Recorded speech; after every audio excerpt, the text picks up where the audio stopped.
A ver, chicos, vayan por favor renombrando para que aparezcan apellidos delante de sus nombres y poder ubicarlos mejor al momento de calificarlos. Y vayan acomodando cámaras, que ahorita empezamos. Voy a cargar su lista para tomar asistencia de una vez.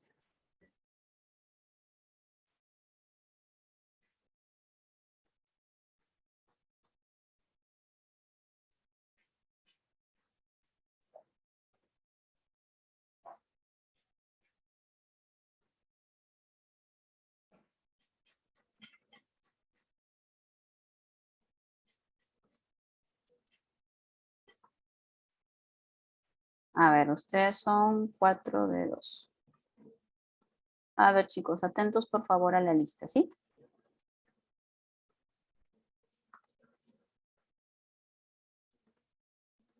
Cámaras, por favor.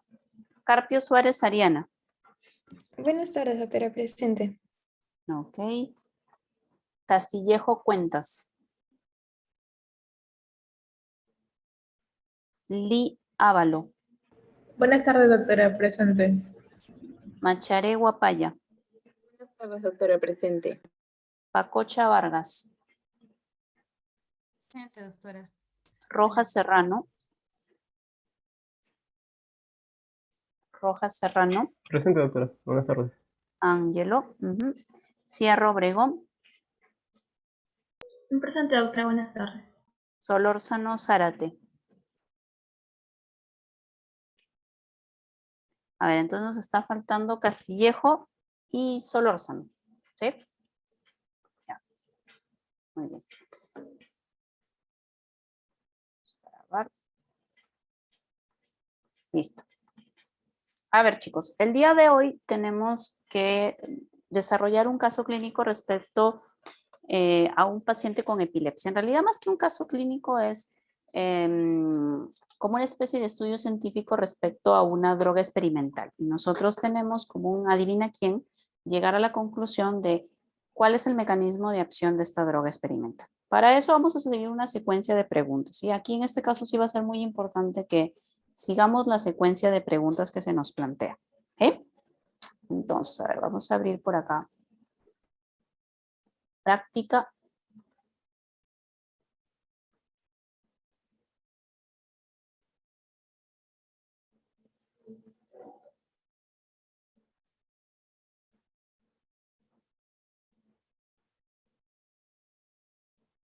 Un poco lento, no sé, el internet.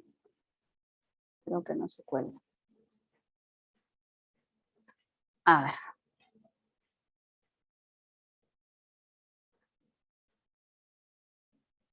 Este es un paciente con diagnóstico de epilepsia que ha presentado progresivo incremento de la frecuencia y duración de las convulsiones a un bajo medicación. Quiere decir que el paciente ha estado tomando medicamentos, pero ya no le funciona, ¿sí? Por esa razón, el paciente se ha incorporado a un estudio clínico de una nueva droga que promete disminuir la frecuencia, la intensidad de las crisis con mínimos efectos secundarios. La droga X, que es como vamos a llamar a esta droga porque todavía es experimental, es una molécula derivada del ácido gamma-aminobutírico, el GABA. El GABA actúa sobre los receptores GABAérgicos ionotrópicos GABA y GABA-C y sobre los receptores metabotrópicos GABA-B. El GABA o sus agonistas presentan actividad anticonvulsiva. ¿Por qué? Esa es la primera pregunta. A ver, ¿quién quiere empezar? A ver, vamos a ver. Lee, a ver, empezamos con usted, Ariana. Bien, doctora. Bueno, para empezar a hacer como una pequeña introducción, el caso que vemos es acerca de una epilepsia, que es un trastorno de la función cerebral que se va a desencadenar por el desequilibrio de las señales excitatorias inhibitorias. Y bueno, entre las causas fisiológicas, como mencioné, se trata sobre una hiperexcitabilidad neuronal. Y bueno, yo pienso de que sí tiene actividad anticonvulsiva porque, bueno, se conocen más o menos 4 tipos de neurotransmisores que van a ser o inhibidores o excitatorios. Y en el caso de los neurotransmisores inhibidores tenemos al GABA y a la glicina. Y en el caso de los excitadores van a ser el glutamato y el aspartato. Y entre el GABA y la glicina, el que va a tener mayor predominancia va a ser el GABA. Ok. ¿Cómo actúa el GABA como neurotransmisor inhibitorio, Ariana? ¿Cómo hace para hacer este efecto inhibitorio el GABA? Bueno, yo había leído acerca de que el GABA se iba a unir a sus receptores, GABA A, GABA B y GABA C, pero el GABA C se encuentra ubicado en la retina. Entonces, cuando este GABA se une a sus receptores, como son ionotrópicos, va a permitir la entrada de iones y en este caso va a permitir la entrada de cloro y después de que la molécula GABA se una al receptor, se va a acoplar no, había leído que era que permitía la entrada del ion cloro. Y después, o sea, era como que a la vez que una molécula de GABA se unía a un receptor ionotrópico, la otra se iba a unir a un receptor metabotrópico. Y la del ionotrópico facilitaba la entrada de cloro y el metabotrópico, la entrada de sodio y potasio que iba a retrasar la abertura de un canal de calcio, me parece. Ya, a ver, vamos a ver qué opinan tus compañeros. A ver, Ariana Carpio.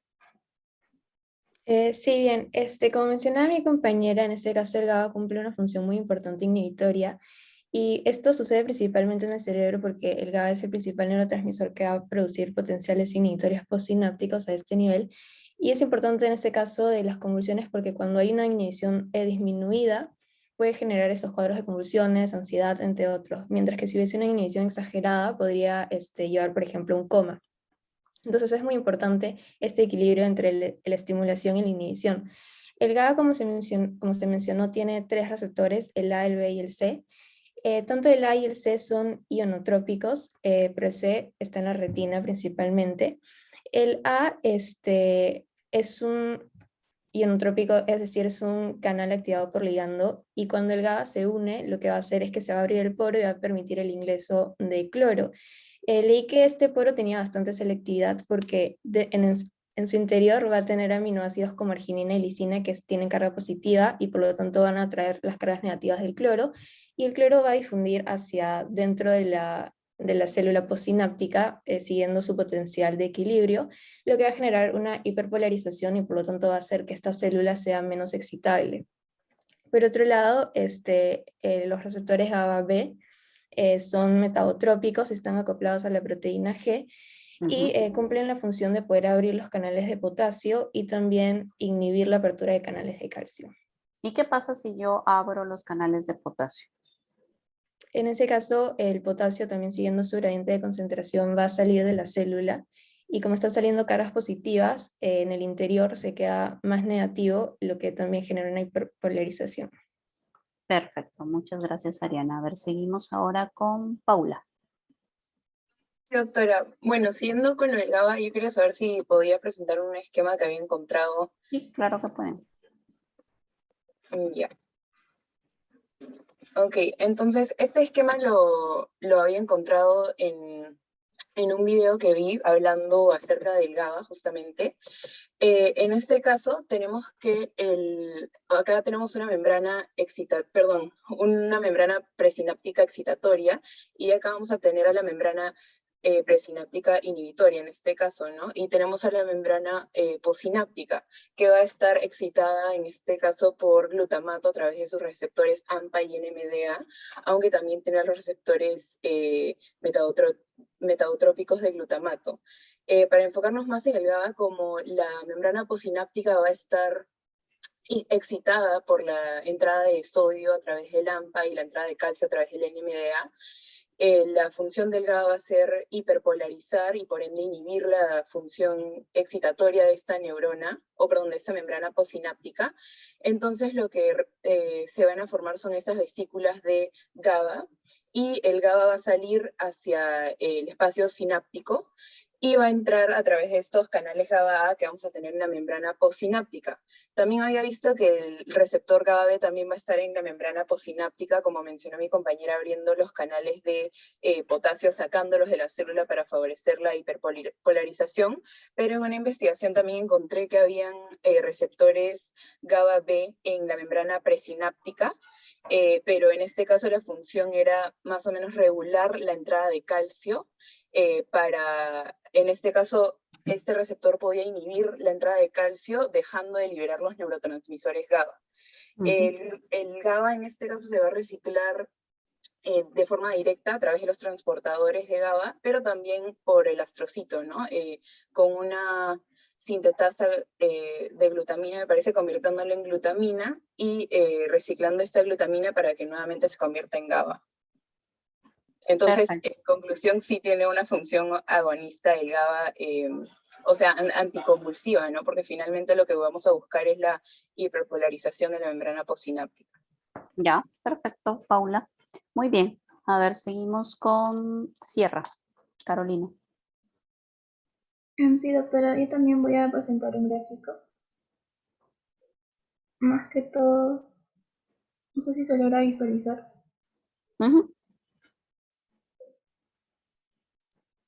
Un momento, voy a acercarlo. En esta parte de acá. Ya, así como mi compañera había mencionado acerca de la... Bueno, respondiendo a la pregunta primero acerca del GABA, si es que tiene una acción anticonvulsiva, y bueno, la respuesta es que sí, ya que por ejemplo por acá podemos ver cómo mediante la secreción de estas vesículas vamos a tener cómo va a favorecer lo que es un influjo de cloro hacia la parte intracelular, en la parte postsináptica. Entonces va a generar lo que es un PIPS. A su vez, esta GABA también tiene que mencionar que tiene 3 tipos de receptores, que pueden ser, por ejemplo, el de tipo A, el de tipo C, que van a ser más que todo ionotrópicos, y el de tipo B va a ser más que todo metautrópicos. Y esto más que todo, ¿a qué se refiere con ionotrópicos? ¿No? Que se va a asociar más que todo el cloro hacia lo que es al receptor, y esto va a generar la apertura de este canal para que se dé un flujo de cloro. Asimismo, también como se ve en esta parte de acá, voy a bajar un poquito, como se indica acá, este GABA-B que está acá, que es un receptor, también está favoreciendo lo que es la salida de potasio hacia el exterior, lo que está generando también lo que va a ser una hiperpolarización de lo que es la membrana, ¿no? Bueno, asimismo, también en el artículo que encontré, más que todo me pareció interesante la función del GABA de tipo B, que también se menciona de que está más que todo en la parte presináptica, también está en la parte post, como estamos viendo acá, pero también está en la parte presináptica, y como se está viendo de que aquí está haciendo una regulación sobre este canal de calcio, ¿no? De voltaje, lo cual va a hacer de que finalmente se disminuya incluso el flujo de calcio, y de esta forma ya las vesículas de glutamato no se puedan más que todo exocitar, ¿no? Como sabemos, el calcio es muy importante a nivel de lo que es la exocitosis, ¿no? Con las proteínas NER. Y también quería mencionar que, por ejemplo, se menciona en el artículo que mencioné que, por ejemplo, cuando hay un gran ambiente de GABA en esta parte externa, por así decirlo, esto también genera una estimulación sobre sus demás receptores, ¿no? Para que también se activen. Y esto es lo que me pareció interesante a nivel del GABA, entonces sí responde a la pregunta de que sí es un anticonvulsivo. Ahí, antes de que saques tu gráfico, es importante recordarles, quizás lo han visto en teoría, que muchos de los neurotransmisores utilizan los autorreceptores y los heteroreceptores presinápticos, ¿sí? Por ejemplo, en este caso, en tu gráfico donde está el botón presináptico de la neurona GABAérgica, está comportándose como autorreceptor. Un autorreceptor es cuando el mismo neurotransmisor se hace feedback negativo sobre sí mismo. Cuando ya hay suficiente GABA, va sobre el receptor GABA-B presináptico de la neurona GABAérgica y limita la entrada de calcio para que no se libere más GABA, ¿sí? Entonces, un autorreceptor es cuando el neurotransmisor utiliza su receptor presináptico para limitar su propia liberación, ¿ok? Y un heteroreceptor, ese sería el autorreceptor. Y el heteroreceptor es cuando un neurotransmisor utiliza un receptor presináptico, pero para limitar la liberación de otro neurotransmisor, ¿sí? Como está haciendo ahí el GABA con el glutamato. Así pasa también entre la acetilcolina y la adrenalina, por ejemplo. Entre ellas mismas se limitan a veces la liberación y lo hacen a través de receptores presinápticos. Por eso es importante para las preguntas que vamos a ver más adelante que los receptores de neurotransmisores no son solamente posinápticos, también hay receptores presinápticos para estas funciones de autorreceptor y de heteroreceptor. ¿Sí? Gracias, Carolina. A ver, seguimos con otro de tus compañeros. A ver, Castillejo. Sí, doctora, buenas tardes. Bueno, con respecto a la pregunta que menciona si los GABA tenían un efecto antiepiléptico, la respuesta es que sí, y esto es debido a que a simples rasgos lo que va a generar este receptor de GABA es el incremento de cloro en la neurona postsináptica, lo que va a hacer que sea menos excitable ya que se va a encontrar en un estadio de hiperpolarización. Y esto principalmente va a ocurrir debido a que lo que busca la célula es que se detenga o se inhiba esta sinapsis excitatoria que es producida por el glutamato. Entonces, para poder realizar o para poder ejercer que este receptor, el GABA, que existen en 3 tipos, el A, el B y el C, y que el C, por ejemplo, es principalmente se encuentra en la retina, y el A y el B, que son los ionotrópicos, o se pueden encontrar tanto en la célula postsináptica como también en la presináptica. Y esto va a depender de qué acción se busca ejercer, ¿no? Pero principalmente se va a encontrar en la postsináptica para poder incrementar estos niveles de cloro. Entonces, este receptor va a ser estimulado, digamos que en la presentación del caso nos mencionan que el paciente tiene estos episodios de convulsivos. Entonces lo que se busca es que el fármaco puede hacer una acción para disminuir esta actividad. Entonces, lo que se busca o con este fármaco es que puede ejercer acción de estimulación para generar mayor actividad de este receptor, como también intervenir en otras vías, que vendría a ser tal vez en el receptor, inhibiendo la exocitosis del glutamato. Ya, Así como podríamos trabajar ese nivel también si queremos. Claro, a nivel de la exocitosis, como también en la formación de la vesícula que va a contener a este neurotransmisor. Otra de las vías también sería actuar directamente en los receptores que generan la hiperpolarización, no, la despolarización, y que en este caso vendrían a ser los canales de sodio y también los de calcio, porque ellos al ingresar el calcio lo que se va a ejercer es que estas vesículas salgan de los botones presinápticos. Entonces se podría ejercer a nivel de estos canales de calcio voltaje dependiente.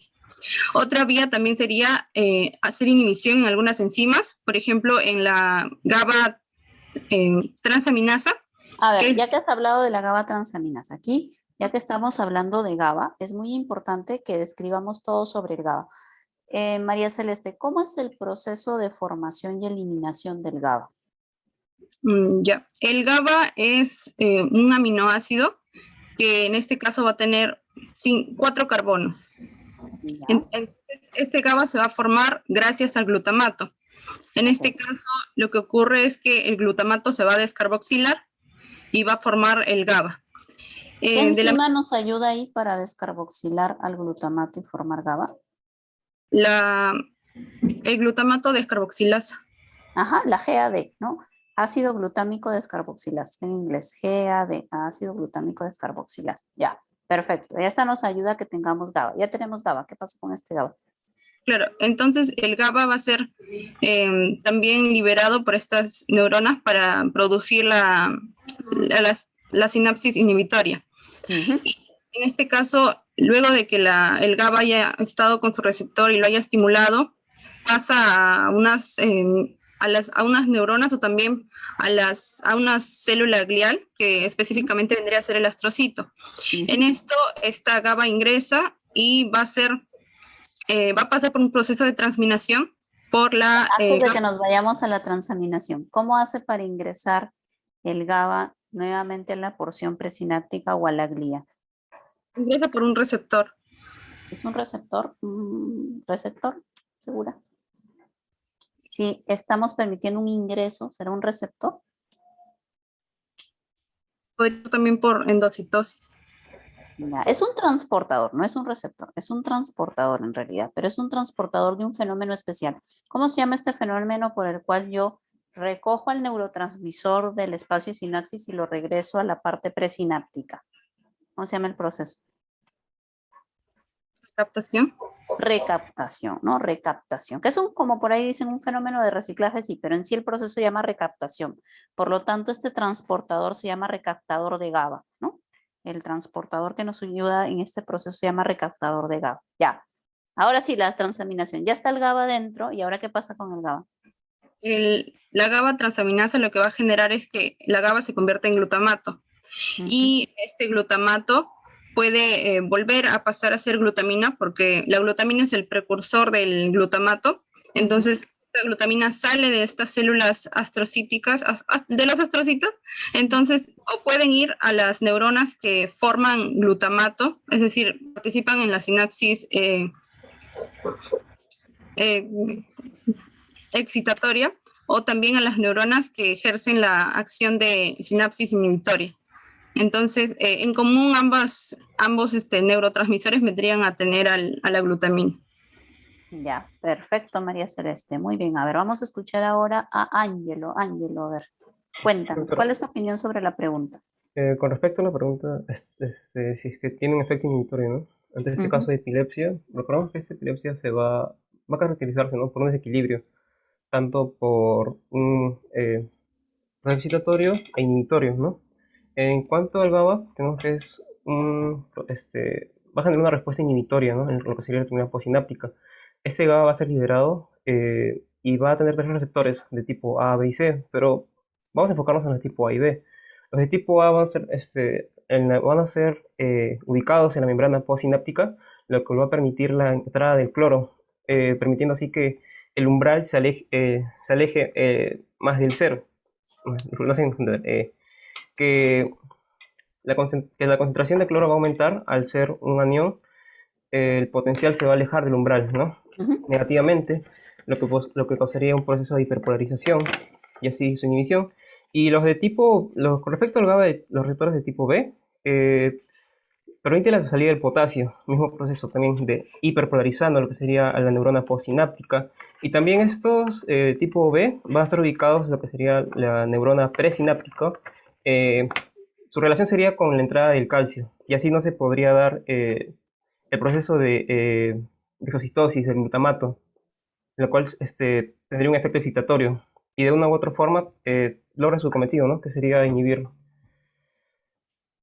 Ya, perfecto, generar pics. ¿Y qué es un agonista? Porque aquí nos dice, el GABA o sus agonistas pueden tener efectos anticonvulsivantes. ¿Qué es un agonista de GABA? Eh, Puede actuar de una manera similar este Ya, agonista, y otra manera que también podría actuar sería eh,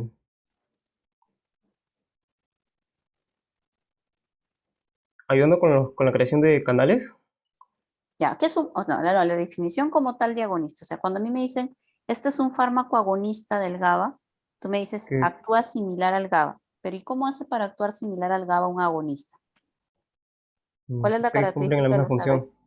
Cumplen la misma función, pero ¿por qué cumplen la misma función los agonistas? ¿Sobre quién trabajan? ¿Quién es el target de un agonista? Por ejemplo, en este caso, el agonista de GABA.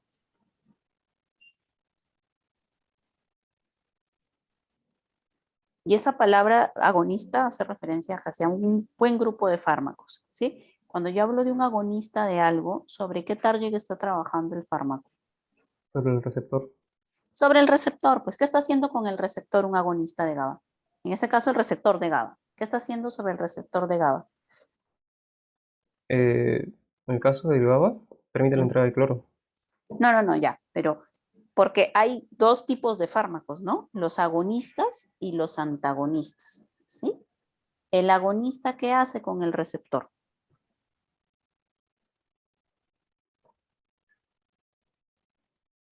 Si quiere dar el mismo efecto que el GABA. De generar peaks, de generar hiperpolarización. Y el antagonista, ¿qué hará con el receptor? Porque el antagonista, esa es la característica. Agonistas y antagonistas, su target siempre es el receptor del neurotransmisor en este caso. Puede ser también el receptor de otra cosa, por ejemplo, de una hormona, ¿no? Pero en este caso, como estamos hablando de neurotransmisores, son los receptores de los neurotransmisores. ¿Ok? A ver, vayan pensando, porque las siguientes preguntas están en relación a eso. No es por molestarte, Ángelo, Sí, sino porque las preguntas que vienen es por eso. A ver, vamos a ver qué tiene para nosotros Yadira. A ver, Yadira, para cerrar contigo esta primera pregunta. Sí, doctora. Con respecto a la pregunta, sí estoy de acuerdo con que tiene efectos anticonvulsivos, ya que el GABA va a permitir, ¿no? Todo este mecanismo de acción que tiene que ver con la hiperpolarización, la salida del cloro al exterior, la salida del potasio al exterior, la entrada del cloro al interior, para que se dé una hiperpolarización. Y también, bueno, se dice, ¿no?, que el ácido gamma aminobutírico es un neurotransmisor inhibitorio, y la gente que tiene poco de este medicamento, de este neurotransmisor, está propensa a sufrir de trastornos también, como también ansiedad o depresión. Y con respecto a lo que estaba mencionando acerca de agonistas, leí también que habían algunos medicamentos como el Valium que funcionaba aumentando los niveles, los efectos del GABA, ¿no? Entonces se podría decir que este podría ser un agonista para que se pueda producir más este neurotransmisor, y así evitar una depresión, una epilepsia, estos cuadros Ya. que están relacionados. Pero el Valium, que es el ácido valproico, no es un agonista por si acaso de GABA. Sí es cierto lo que tú me dices, que promueve la acción GABAérgica, pero justamente lo vamos a utilizar al Valium de un ejemplo para ver que se puede promover la acción GABAérgica sin necesariamente actuar sobre el receptor. ¿Sí? O sea, es cierto esa parte que me dices, el Valium, que es un medicamento que promueve la acción GABAérgica, pero no es cierto eso de que es un agonista GABA, por cierto. Vamos a ver que no. ¿Sí? Entonces, lo cual nos da pistas de algo muy importante y valioso, que no necesariamente tengo que trabajar sobre el receptor de GABA para favorecer la acción del GABA. ¿Sí? Ahora, lo que sí, Yadira, hay que rescatar de tu participación es lo que acabas de mencionar. El GABA no está solamente implicado en la epilepsia, está implicado en otros trastornos bien conocidos por ustedes, como por ejemplo la ansiedad. ¿Sí? Está probado que los pacientes con cuadros severos de ansiedad, con agorafobia, tienen tasas de menor producción de GABA en su sistema nervioso central. ¿Okay? Entonces, en ellos, ayudar a promover la acción GABAérgica puede ser útil en el tratamiento. Ya luego vamos a conversar de fármacos, pero para poder conversar de fármacos es importante que ustedes conozcan todo el proceso del GABA, desde que se forma hasta que se elimina y sus receptores. ¿Ok? Porque ahí ya tenemos varios targets que vamos a ir identificando. ¿Ok? Entonces, solo para cerrar esta parte. Un agonista es un fármaco que teóricamente simula ser GABA, se une al receptor y lo estimula como si fuera GABA, y que por ende da los mismos efectos que el GABA que tenemos en nuestro cuerpo. Ese es un agonista, ¿no? Una sustancia sintética, tiene la misma estructura química que el GABA, y por eso el receptor cree que es GABA y genera el mismo efecto que el GABA uniéndose al receptor. ¿Ok? Estimula el receptor como si fuera GABA. ¿Okay? ¿Conocen ustedes algún fármaco que haga algo así? Cuando han leído en sus libros, ¿saltó por ahí algún nombre? Un agonista GABAérgico. Castillejo. Sí, profesora, como mencionaba, este agonista lo que va a hacer es estimular también al receptor, ¿no? Y dentro de ellos se encuentra también el fármaco de la familia de los benzodiazepanes. Benzodiazepinas, ajá. En este caso el benzodiazepam, que lo El que va a hacer... diazepam. El famoso diazepam. Ajá. El diazepam lo que va a tener la misma acción que el GABA, va a permitir que el cloro ingrese, pero había leído que esto no era tan usado justamente para este tipo de casos, pero sí para la depresión, entre otros entre otros, cuando hay una disminución de la producción de GABA más que por el incremento del efecto del excitatorio. Ya, vamos a discutir eso un ratito. A ver, vamos a ver. Ya tenemos un dato. Las benzodiazepinas son un fármaco que es un agonista de los receptores GABA. A ver, hay otro grupo más que también nos falta por ahí mencionar. A ver, cierra. Sí, doctora. Quisiera compartir pantalla. Ujú, Yo. No sé si se logra visualizar. ujú. Sí, bueno, en cuanto a los fármacos, que más que todo van a tener acción, por ejemplo, en esta parte de acá de los receptores de GABA, agonistas, puede ser, por ejemplo, los que están en esa lista, pero más que todo me quisiera enfocar, por ejemplo, cómo se va a reflejar en cuanto al PIX y también cómo, por ejemplo, va a ser más que todo esta corriente, ¿no? Porque se menciona de que va a aumentar lo que es la frecuencia en el número de veces que se va a abrir este receptor de cloro, ¿no? Entonces, este receptor, perdón, de lo que es el GABA. Entonces va de lo que normalmente el GABA incluso facilita su apertura. Estos fármacos agonistas incluso pueden facilitar que se abra muchísimas veces más, ¿no? Por eso dice que aumenta su frecuencia en la parte de la apertura. Y por ejemplo, acá podemos ver cómo va a ser un GABA solo, y por ejemplo acá cómo van a estar abiertos, por ejemplo, 2 veces, lo cual es normal, pero también se puede facilitar lo que es su apertura muchas veces más, como se está viendo acá, y en un tiempo mayor. Y en el caso de acá también, por ejemplo, ¿cuánto va a ser esta inhibición, no? Si es que tenemos también una mayor cantidad de tiempo abierta este canal de cloro, vamos a favorecer que haya una mayor cantidad de pips, como se ve acá a nivel de lo que es el tiempo, ¿no? El cambio en esta parte del potencial, ¿no? Como qué tanto va a influir en este potencial de acción. Ahora, No sé. ahí en el ejemplo que estás poniendo tú, te dicen GABA más un fármaco que se llama pentobarbital. Y justamente ese es el otro grupo de agonistas GABAérgicos, ¿sí? El pentobarbital está dentro de ese grupo, por eso te lo han puesto ahí como ejemplo, de que cuando tú le sumas este fármaco, notas que los pics incrementan notoriamente y el tiempo de apertura del receptor se mantiene mucho más, porque el fármaco justamente es un agonista GABAérgico, el que te han puesto ahí en el ejemplo, el pentobarbital. A ver, vamos a ver qué tienen tus compañeros para no spoilearlos. A ver, seguimos con Macharé. Sí, doctora, justo usted mencionó lo que yo iba a mencionar. Bueno, en el caso de las benzodiazepinas, sí funcionan incrementando la tasa de canales de cloro que se van abriendo, pero en el caso de los barbituratos, iban a incrementar, como usted ya dijo, la duración o el tiempo de estos canales abiertos, por ende favoreciendo la hiperpolarización y la formación de pips. Eso iba a mencionar. Ok. Ariana Carpio.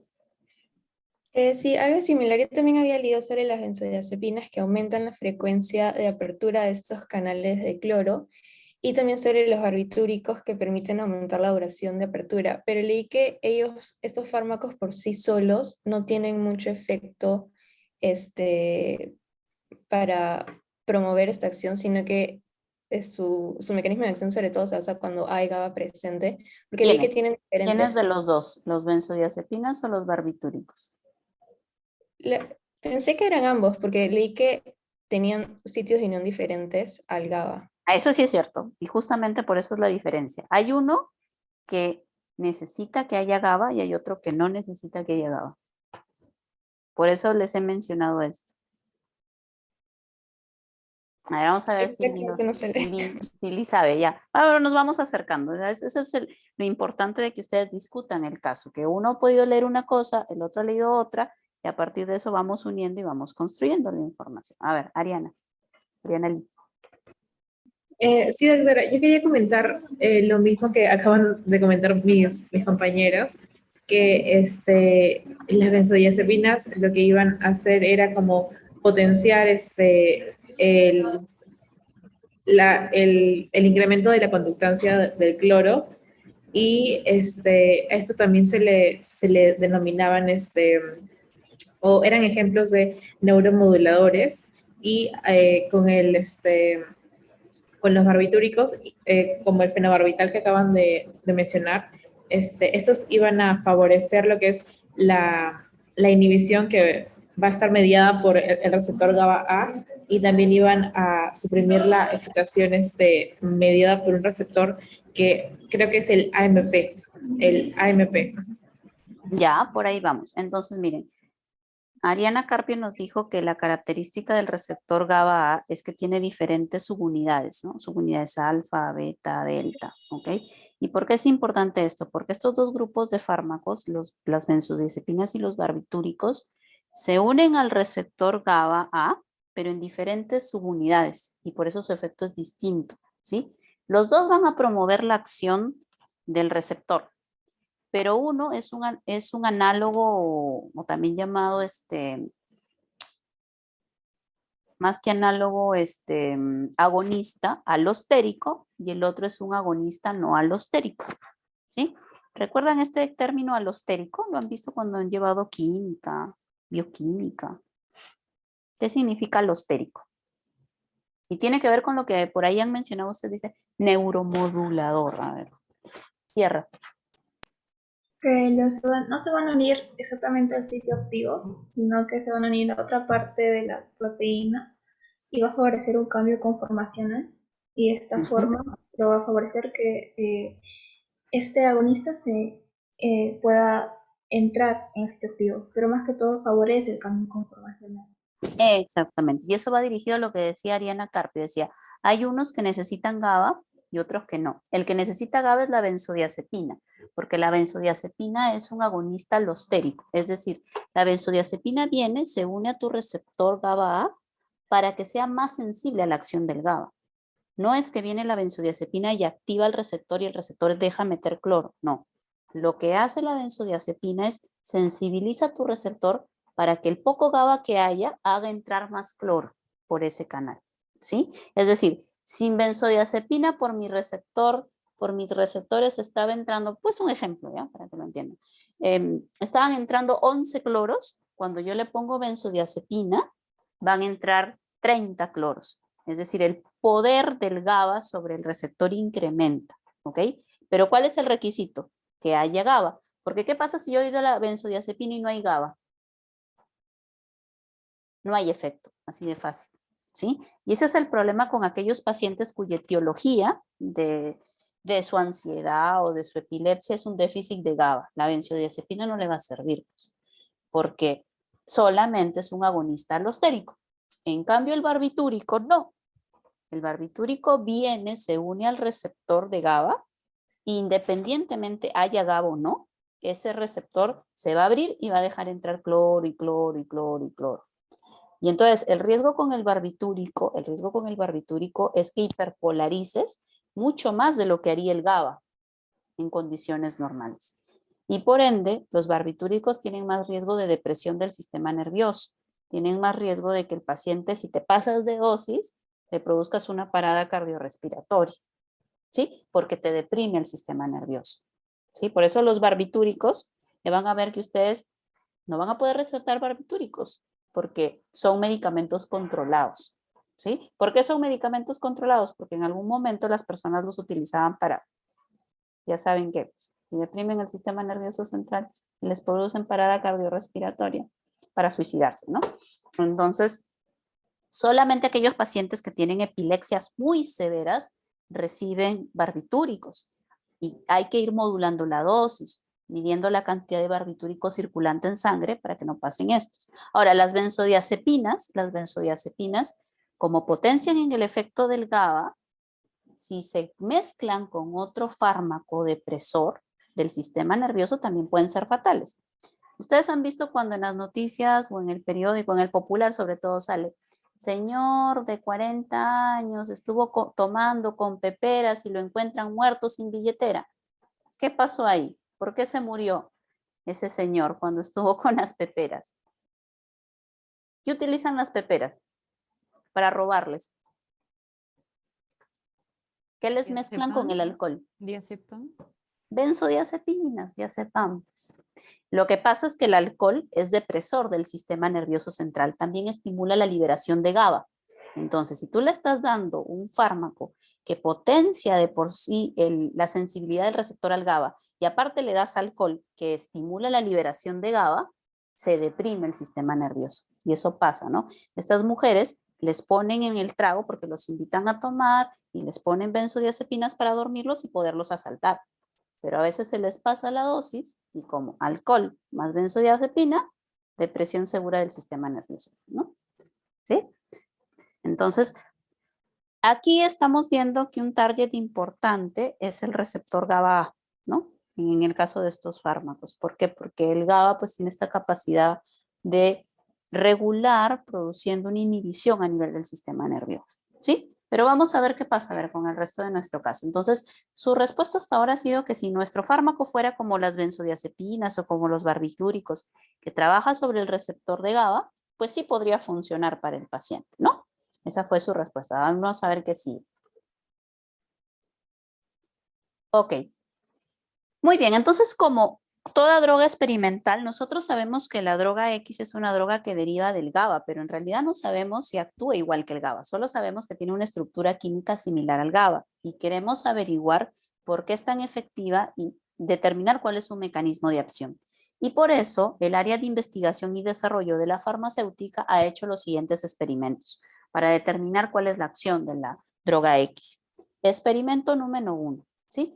En estos experimentos y en los demás vamos a trabajar con algo que se llaman las membranas de homogenato de cerebro de rata. Consiste en que una rata la criamos bajo las mejores condiciones, bien alimentada, bien nutrida, sin estrés a la pobre rata para que no haya ningún factor fisiológico que altere el sistema nervioso. Y en un momento dado nos chazamos a la rata y le sacamos el cerebro y lo hacemos rodajitas. ¿Okay? En sí no el cerebro, todo el encéfalo, o sea, todo lo que está dentro del cráneo, ¿no? Tronco encefálico, cerebelo, hipocampo, hemisferio cerebral. Lo hacemos rodajitas. Esas son las membranas de homogenato, ¿ok? Entonces, estas laminitas de encéfalo de la rata, vamos a utilizarlas para verlas al microscopio de alta resolución, al microscopio electrónico. Entonces, en el primer experimento lo que hemos hecho es marcar GABA con tritio. Si ustedes recuerdan de Morfo 2, así hacemos un experimento de agua marcada con tritio, con deuterio, ¿no? El tritio y el deuterio son sustancias radioactivas. Tú se las pones a algo y pintan y al microscopio electrónico se ven como lucecitas de Navidad que se prenden, ¿ok? Entonces, hemos marcado las moléculas de GABA con tritio para poder verlas, ¿ok? Y entonces lo que hemos visto es que cuando observamos estas membranas de homogenato de cerebro de rata, la unión de las moléculas de GABA marcada con tritio no puede ser desplazada con concentraciones crecientes hasta probar muy altas concentraciones de la droga X. ¿Ok? ¿Qué le indica este experimento? ¿Qué esperaría observar si la droga X se uniera a los receptores GABAérgicos post o presinápticos en las membranas celulares? A ver, ¿quién me ayuda?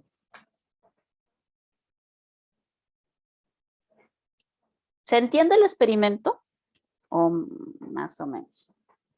Doctora, yo estaba dudando un poco con la parte que dice no pueden ser desplazadas. O sea, yo entiendo esa parte como que no puede, por ejemplo, salir de la membrana presináptica a la membrana postsináptica, pero no estoy segura si está bien. Ya, a ver, entonces les explico un poquito. A ver.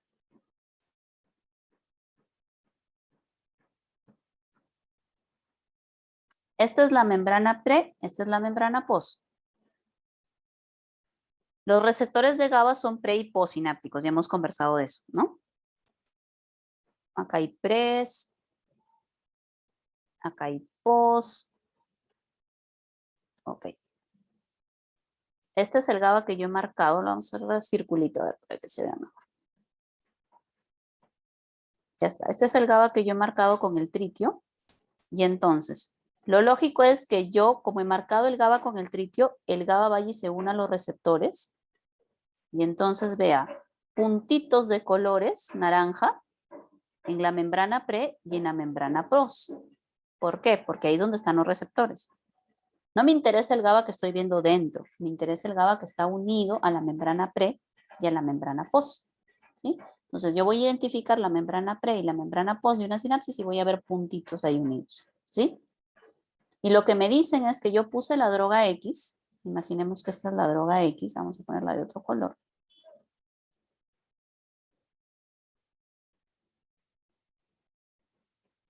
Y teóricamente, si la droga X fuera un análogo o agonista de los receptores, ¿qué debería haber pasado con la marca del tritio sobre el GABA?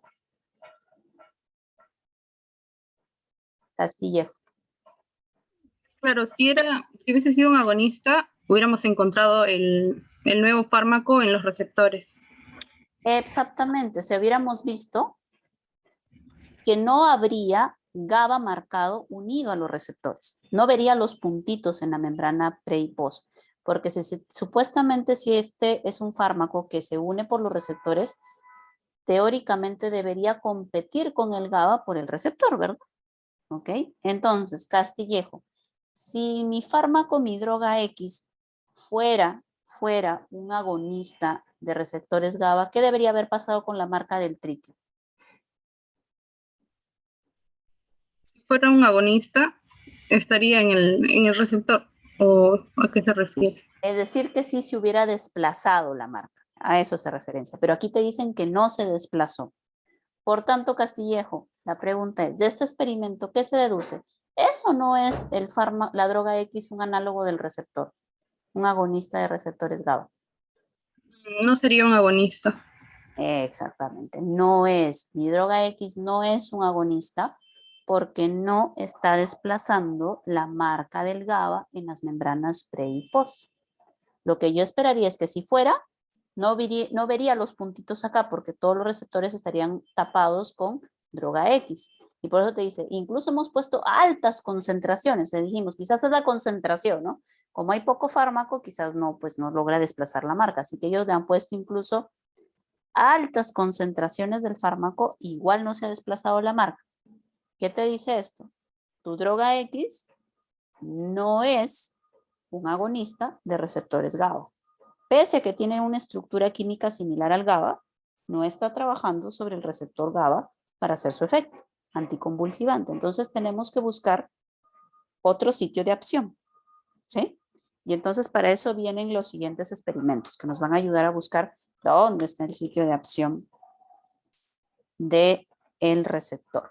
¿Ok? A ver, vamos al siguiente experimento. En el experimento 2 hemos utilizado las rodajas del cerebro de la rata, pero específicamente hemos utilizado el hipocampo, ¿ya? El hipocampo es una zona muy especial porque aquí en el hipocampo es donde se producen los fenómenos de memoria. Aquí es donde la memoria a corto plazo se convierte en memoria a mediano y largo plazo, ¿ok? Por eso hemos tomado aquí el hipocampo de la rata. Y hemos incubado a los 20 minutos de registro y le hemos agregado la droga X. Mientras se realizan experimentos de electrofisiología de clampeo de corriente, estimulando la presinapsis y registrando la prosinapsis, ¿ok? Se observa que sin la droga X, cuando yo estimulo la presinapsis con unos pocos pulsos eléctricos de baja frecuencia, se miden pecs en las posinapsis, con una amplitud que depende de la intensidad del estímulo.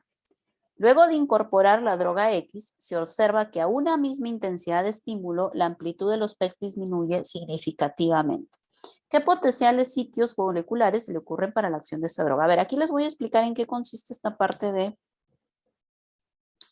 esta parte que dice electrofisiología de clampeo de corriente, ¿sí? A ver, yo voy a tener la presinapsis y voy a tener la posinapsis. Voy a poner dos electrodos. Un electrodo que va a ir a la presinapsis, un electrodo que va a ir a la posinapsis. El electrodo que va a la presinapsis es para descargar una corriente eléctrica que va a servir como un estímulo para que esta presinapsis libere el neurotransmisor. ¿Sí? Entonces, yo voy a poner aquí una corriente eléctrica que le va a despolarizar acá, pues, este botón terminal y va a hacer que libere el neurotransmisor. Y acá voy a tener un electrodo que va a registrar qué tipo de cambios se genera en la posinapsis. A mí me dicen que sin droga X, cuando yo doy el estímulo eléctrico en la presinapsis, aquí en la posinapsis aparecen PECs. ¿Sí? Si doy más corriente eléctrica, aparecen más PEPs. ¿Ok? Y me dicen que con droga X, yo doy la corriente eléctrica y los PECs disminuyen.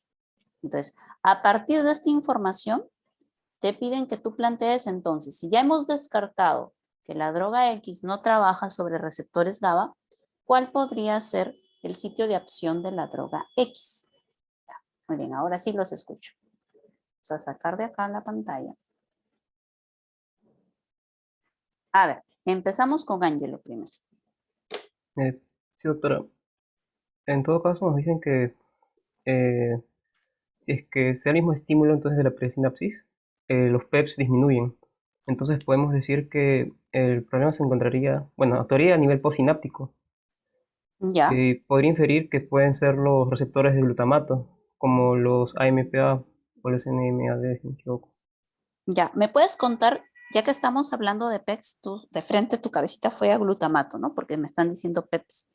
¿Me puedes contar cómo hace el glutamato con los NMDA y los AMPA para generar PEPs? O sea, ¿cuál es el mecanismo por el cual el glutamato a través de estos receptores genera PEPs? Ángelo. Se mide por la entrada del sodio y del calcio, pero en un principio con la entrada del sodio, serían con los AMPA.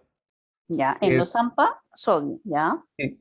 Y una vez que ya hay una alta concentración de sodio, ocurre una repulsión electrostática del magnesio que está bloqueando lo que sería el MNDA y permite la entrada del calcio. Y la alta concentración de sodio lo que nos permite sería una despolarización constante. Se Ya. intensifica con la presencia de sodio y más sodio Entonces, ¿cuál sería tu hipótesis? ¿Dónde podría estar trabajando nuestra droga X? en AMPA.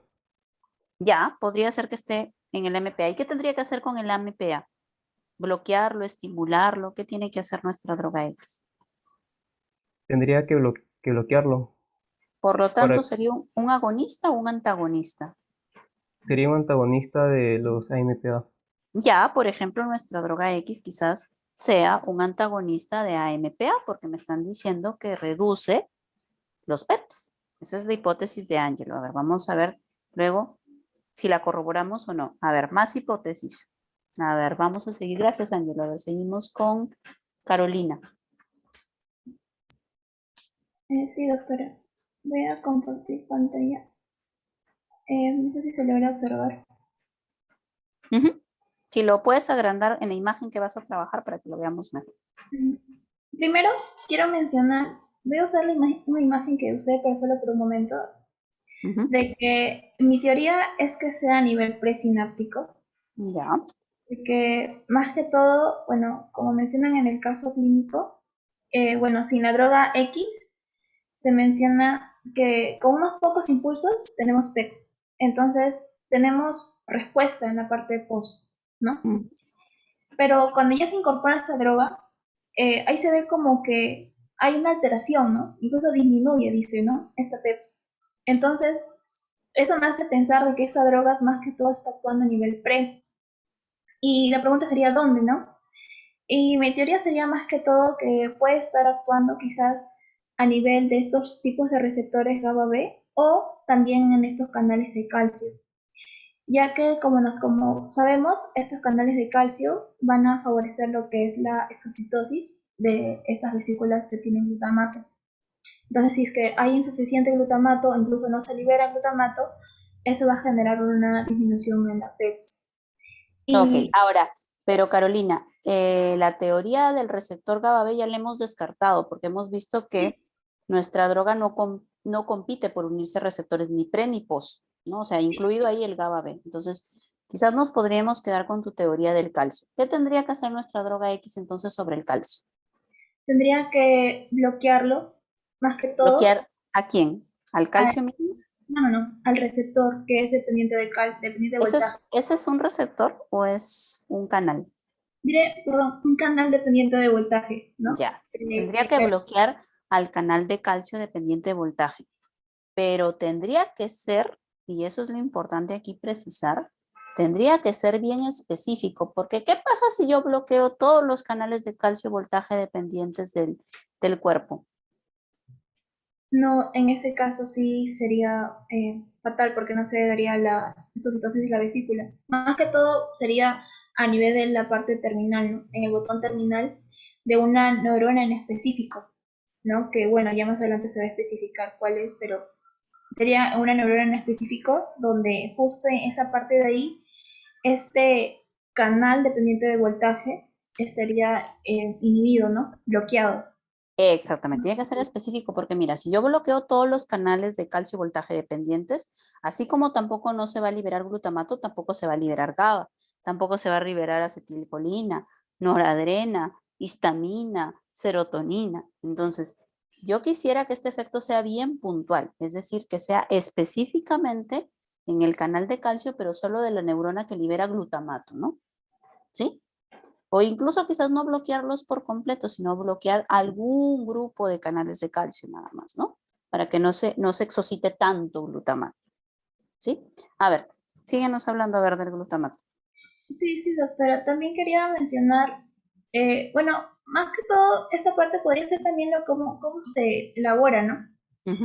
Por ejemplo, acá tenemos, bueno, en esta imagen yo quería hacer una asociación más que todo entre la parte de la neurona GABAérgica y la neurona glutamatérgica. Y vamos a ver cómo está. Tienen una asociación más que todo en el astrocito, ¿no? Como van a tener, por así decirlo, en esa parte de acá, el mismo sustrato, pero van a tener diferentes enzimas.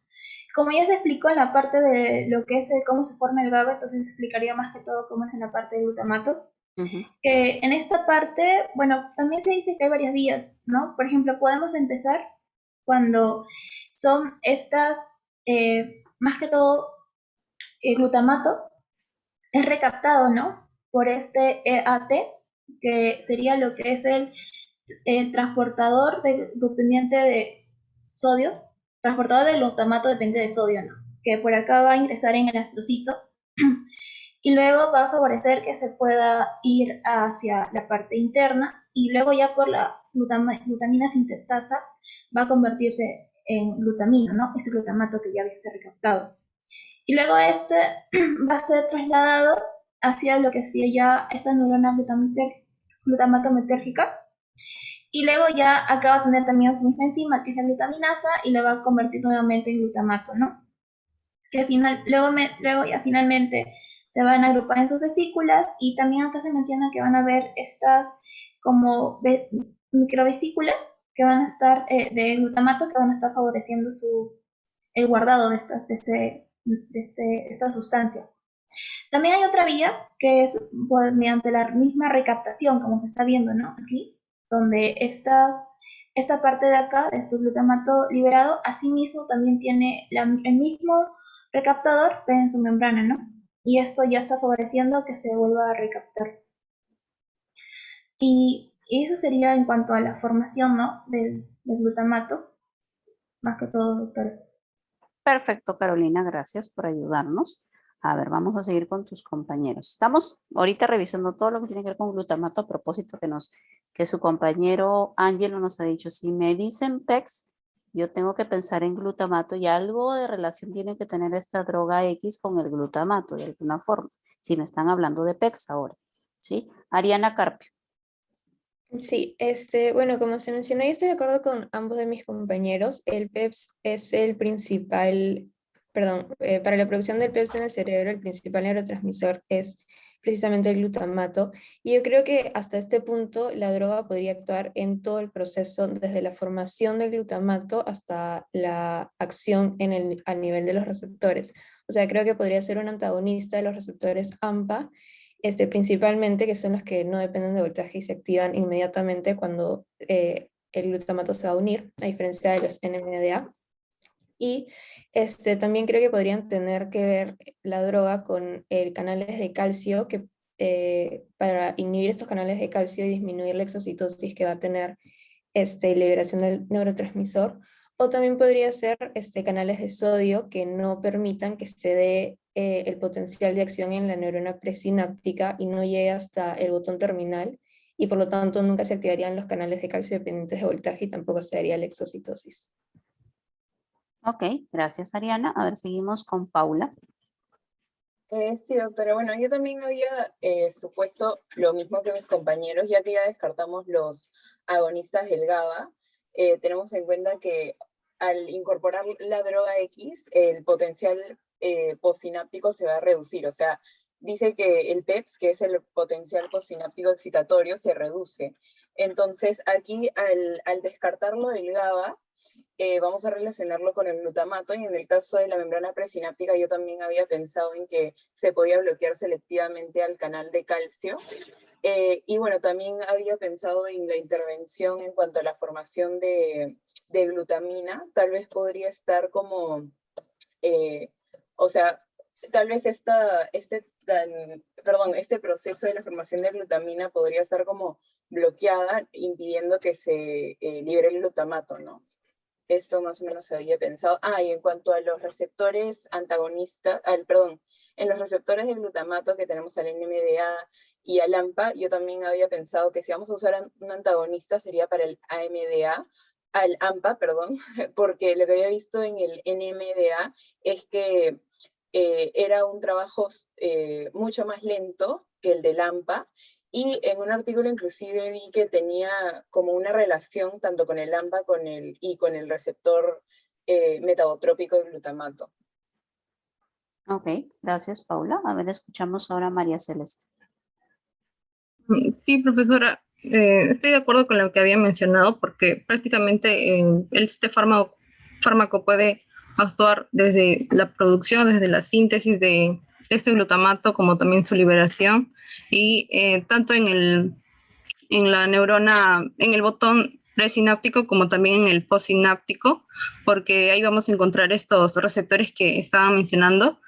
Y también el principio básicamente es que, por ejemplo, hablamos de una inhibición a nivel postsináptico, se estaría inhibiendo los canales de sodio, ¿no? Que son los principales para generar esta despolarización. Entonces, desde este punto creo que sí eso tal vez podría verificarse si es que se coloca el mismo componente de coloración tal vez, para ver a qué nivel actúa si es a nivel en el botón presináptico o si se encuentran los receptores que están a nivel postsináptico. Ok, gracias María Celeste. Y terminamos con Ariana Lee. Sí, doctora, yo también estoy de acuerdo con la hipótesis que han planteado mis compañeros de que podría ser un antagonista del AMPA, y también podría también ser un antagonista del NMDA, debido a que si bien este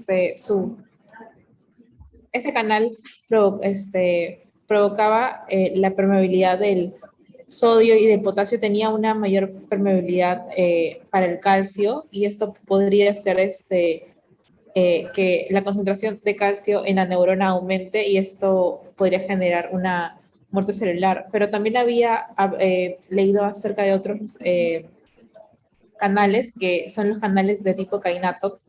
Los canales de tipo kainato, estos contribuían a los PEPs, debido a que estos iban a regular la liberación de los neurotransmisores inhibidores y excitadores, GABA y glutamato también.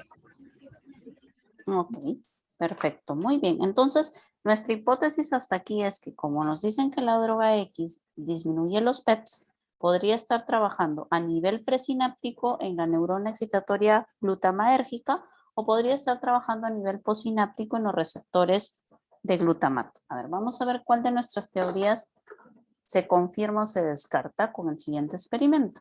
¿Okay? En el experimento 3, otra vez con las membranas de homogenato de cerebro de la rata, esta vez hemos marcado al glutamato con el tritio, ya no al GABA, sino al glutamato. Y lo que hemos observado es que la droga X no desplaza la marca del glutamato unido a las membranas cerebrales. El glutamato es el neurotransmisor que provoca los PEPs en las neuronas postsinápticas de las áreas hipocampales. La pregunta es, ¿la droga X es un antagonista de los receptores glutamatérgicos AMPA, NMDA o mGlut? Carolina. Doctora, yo considero de que no es un antagonista, porque como mencionan, no lo ha desplazado, entonces se ha visto la presencia, ¿no?, de ese glutamato en estos receptores AMPA y NMDA, y entonces eso quiere decir que no compite, entonces su acción podría estar, como estábamos hablando hace un momento, en este canal de calcio en voltaje dependiente, que se uniría selectivamente, ¿no?, más que todo. Ya, perfecto. Ángelo. Sí, doctora. En todo caso, menciona que no desplaza el glutamato, Ujú. esta droga X, por lo tanto no podría ser un antagonista, no de estos receptores de glutamato. Y me voy con la idea de que sí es un inhibidor de los canales de sodio a nivel presináptico. Ya, podría ser un inhibidor de canales de sodio a nivel No, presináptico. de calcio, perdón. De calcio, de sodio, no sabemos, porque sabemos que trabaja, que ya no trabaja a nivel post por lo menos, o sea, en los receptores no sabemos. Solo este experimento nos permite decir, mira, tu droga X no trabaja en el receptor de glutamato, ¿sí? Entonces tenemos que buscar más sitios de opción. ¿Sí? María Celeste. Sí, profesora. Si es que no desplaza, no vendría a ser un antagonista tanto competitivo como no competitivo y tampoco actuaría a nivel del sitio alostérico de estos receptores.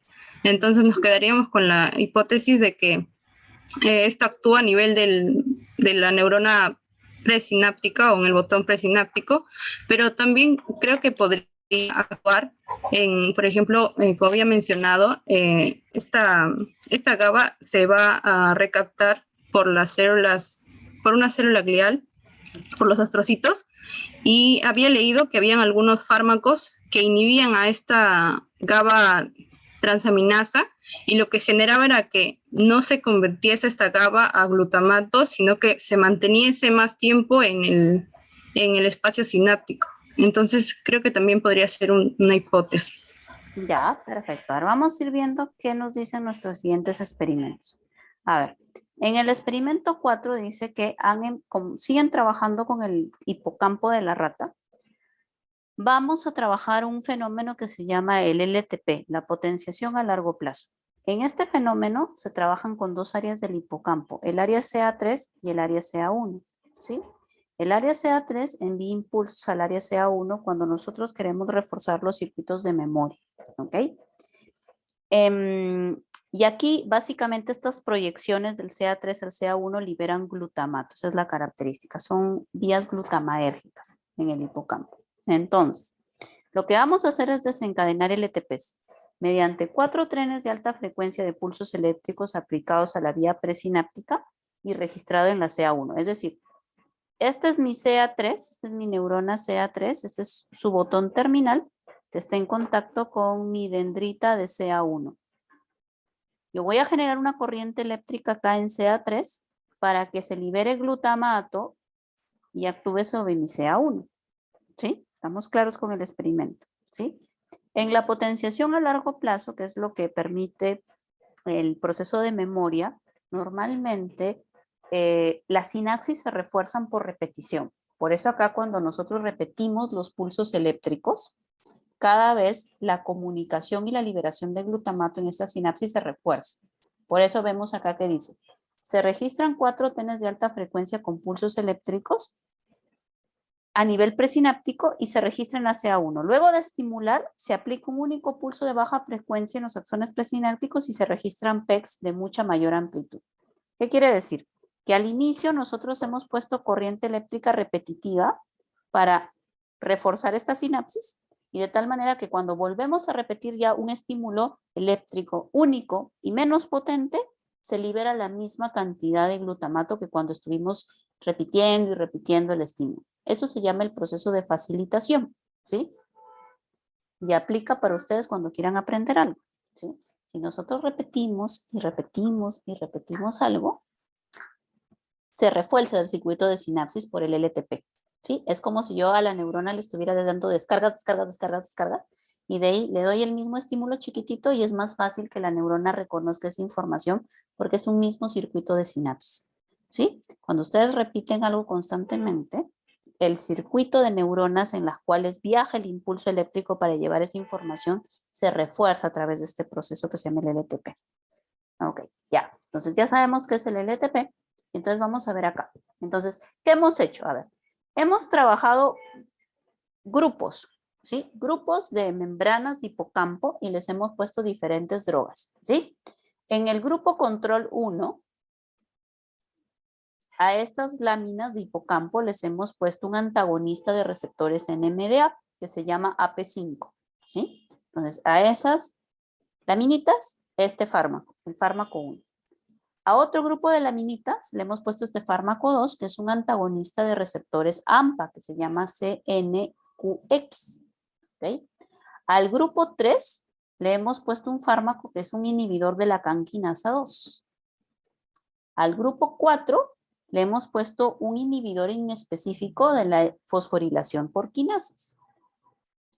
Y al grupo 5 le hemos puesto un bloqueante de la enzima óxido nítrico sintetasa. Y en todos estos 5 controles, en todos ellos, con todos estos fármacos, lo que pasó es que ya no había LTPs, ya no aparecía el LTP. Es decir, yo estimulaba la presinapsis con alta frecuencia y no aparecía los PECs en la postsinapsis. ¿Ok? Muy bien. Cuando en un sexto control yo introduje la droga X, pasó lo mismo que con todas estas drogas. Es decir, se observó también un bloqueo del LTP. ¿Sí? Y luego viene la pregunta. Pero antes de responder la pregunta, yo voy a hacer una pregunta adicional. ¿Por qué estas 5 drogas hacen que desaparezcan los LTPs? A ver, vamos a dejar de compartir. Ya está. A ver, Ariana Carpio.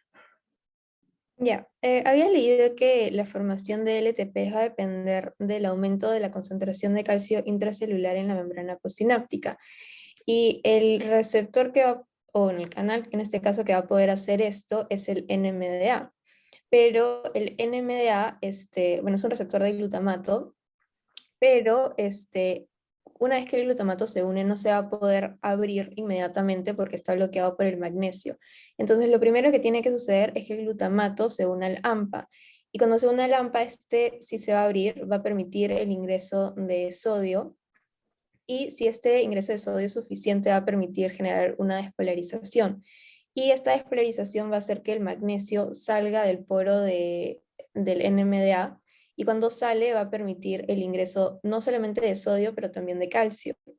Y cuando entra el calcio y aumenta la concentración intracelular de calcio en la célula postsináptica, va a actuar con CAM quinasas 2, y estas leí que lo que podían hacer es que insertaban más receptores AMPA en la membrana postsináptica, y además tenían una función de activar una enzima óxido nítrico, sintetasa, y al sintetizar óxido nítrico, este iba a actuar como un mensajero que iba a ir retrógradamente hacia la membrana presináptica y iba a permitir que se libere más glutamato.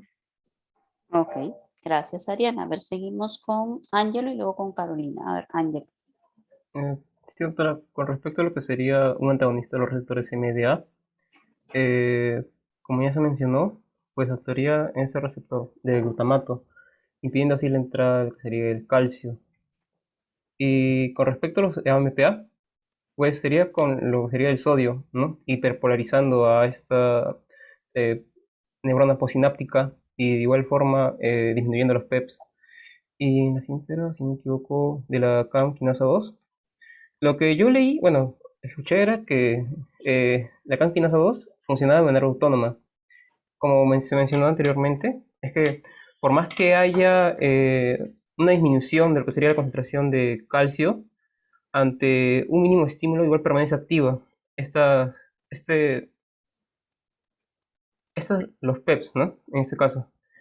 Y creo que por ahí se podría relacionar también. Ya, Y perfecto, Ángelo. ¿Algo más sobre los otros? A ver, porque ya nos acerca de hablaste. la Ujú, óxido nítrico ujú. sintetasa, este óxido nítrico sintetasa debe ser liberado a manera debe ser liberado de la neurona postsináptica, y es una señal química liberar la neurona presináptica para que sí se siga sintetizando glutamato. Y al inhibirla, en todo caso, también se disminuirían los PEPs. Perfecto. Gracias, Ángelo. A ver, vamos a ver qué tiene para nosotros Carolina. Sí, doctora. Voy a compartir pantalla. Se logra visualizar. Ujú. Ya. Bueno, primero quiero explicar acerca de, por ejemplo, más que todo en el caso de por qué en un inicio era de alta frecuencia, y eso es lo que ocasionaba que hubiera una respuesta, y también después dicen que a una baja frecuencia también hay, ¿no? Eso me llamó la atención. pero entonces para ello tengo que explicarles también cómo es el mecanismo, ¿no? En este caso, como se sabe, vamos a ver lo que son los dos tipos de receptores de lo que es el glutamato. Y el primero en activarse va a ser el de tipo AMPA, que como se sabe, bueno, una vez que el glutamato se asocia a este receptor, va a favorecer lo que es el flujo de sodio, y de esta forma va a favorecer lo que es la despolarización de esta membrana, y así, una vez que está despolarizada, esto por repulsión va a hacer que el magnesio que estaba en este NMDA se libere, y así se favorezca lo que es la entrada de lo que es, por ejemplo, el calcio y también el sodio, ¿no? Y previamente, claro, que el glutamato se haya unido a este receptor. Pero más que todo, entonces, una vez que ya se ha activado esta vía, entonces, una vez que ya logramos que el calcio ingrese, vamos a tener lo que es el llamado asociación con lo que va a ser este calcio-calmodulina, que esto también va a estar asociado a una proteína, después se van a asociar con las proteínas quinasa, y luego de esto se va a asociar a lo que es la proteína quinasa C. Y es esta la que va a favorecer lo que es la translocación de los receptores AMPA. Esto en un momento temprano, ¿no? Cuando estamos haciendo lo que es, por ejemplo, esta parte de LPL. Entonces, esto va a favorecer lo que es la translocación de receptores AMPA. ¿Para qué? Para que en un posterior momento tengamos mayor cantidad de receptores y ante una mínima sensibilización pueda despolarizarse más rápido esta neurona, la postsináptica. Pero también, así como hay ese tipo de mecanismo, también hay uno que es a largo plazo, que es cuando, por ejemplo, ya tenemos, por ejemplo, una vez que se asocia el calcio con la calmodulina, va a favorecer lo que es que también se asocie con lo que sería con la dopamina, con este modulador que va a ingresar lo que es la dopamina, y junto a estos dos van a favorecer lo que es un conjunto de señales, y al final lo que va a hacer la activación de la proteína quinasa A, y este va a entrar lo que es en el núcleo y va a activar lo que son factores de transcripción, que es como ejemplo el CREP. ¿Y cuál va a ser la respuesta, no? La respuesta va a ser formar lo que son factores, que va como el BDNF, que al final lo que nos va a favorecer es la formación, ¿no?, de nuevas vesículas, que es lo que van a contener lo que son estos transportadores, ¿no?, estos receptores. Entonces, esto ya es a más largo plazo. Y entonces esto así también va a generar que la parte post esté más sensibilizada. Y es por eso que cuando en el caso clínico mencionan de que en un inicio tuvo que ser muy alta frecuencia para que se registre, pero después ante una mínima ya se estaba activando, también había respuesta. Entonces es porque ya hay mayor sensibilización en esta parte post, y es por eso de que ya ante algo mínimo ya se va a activar.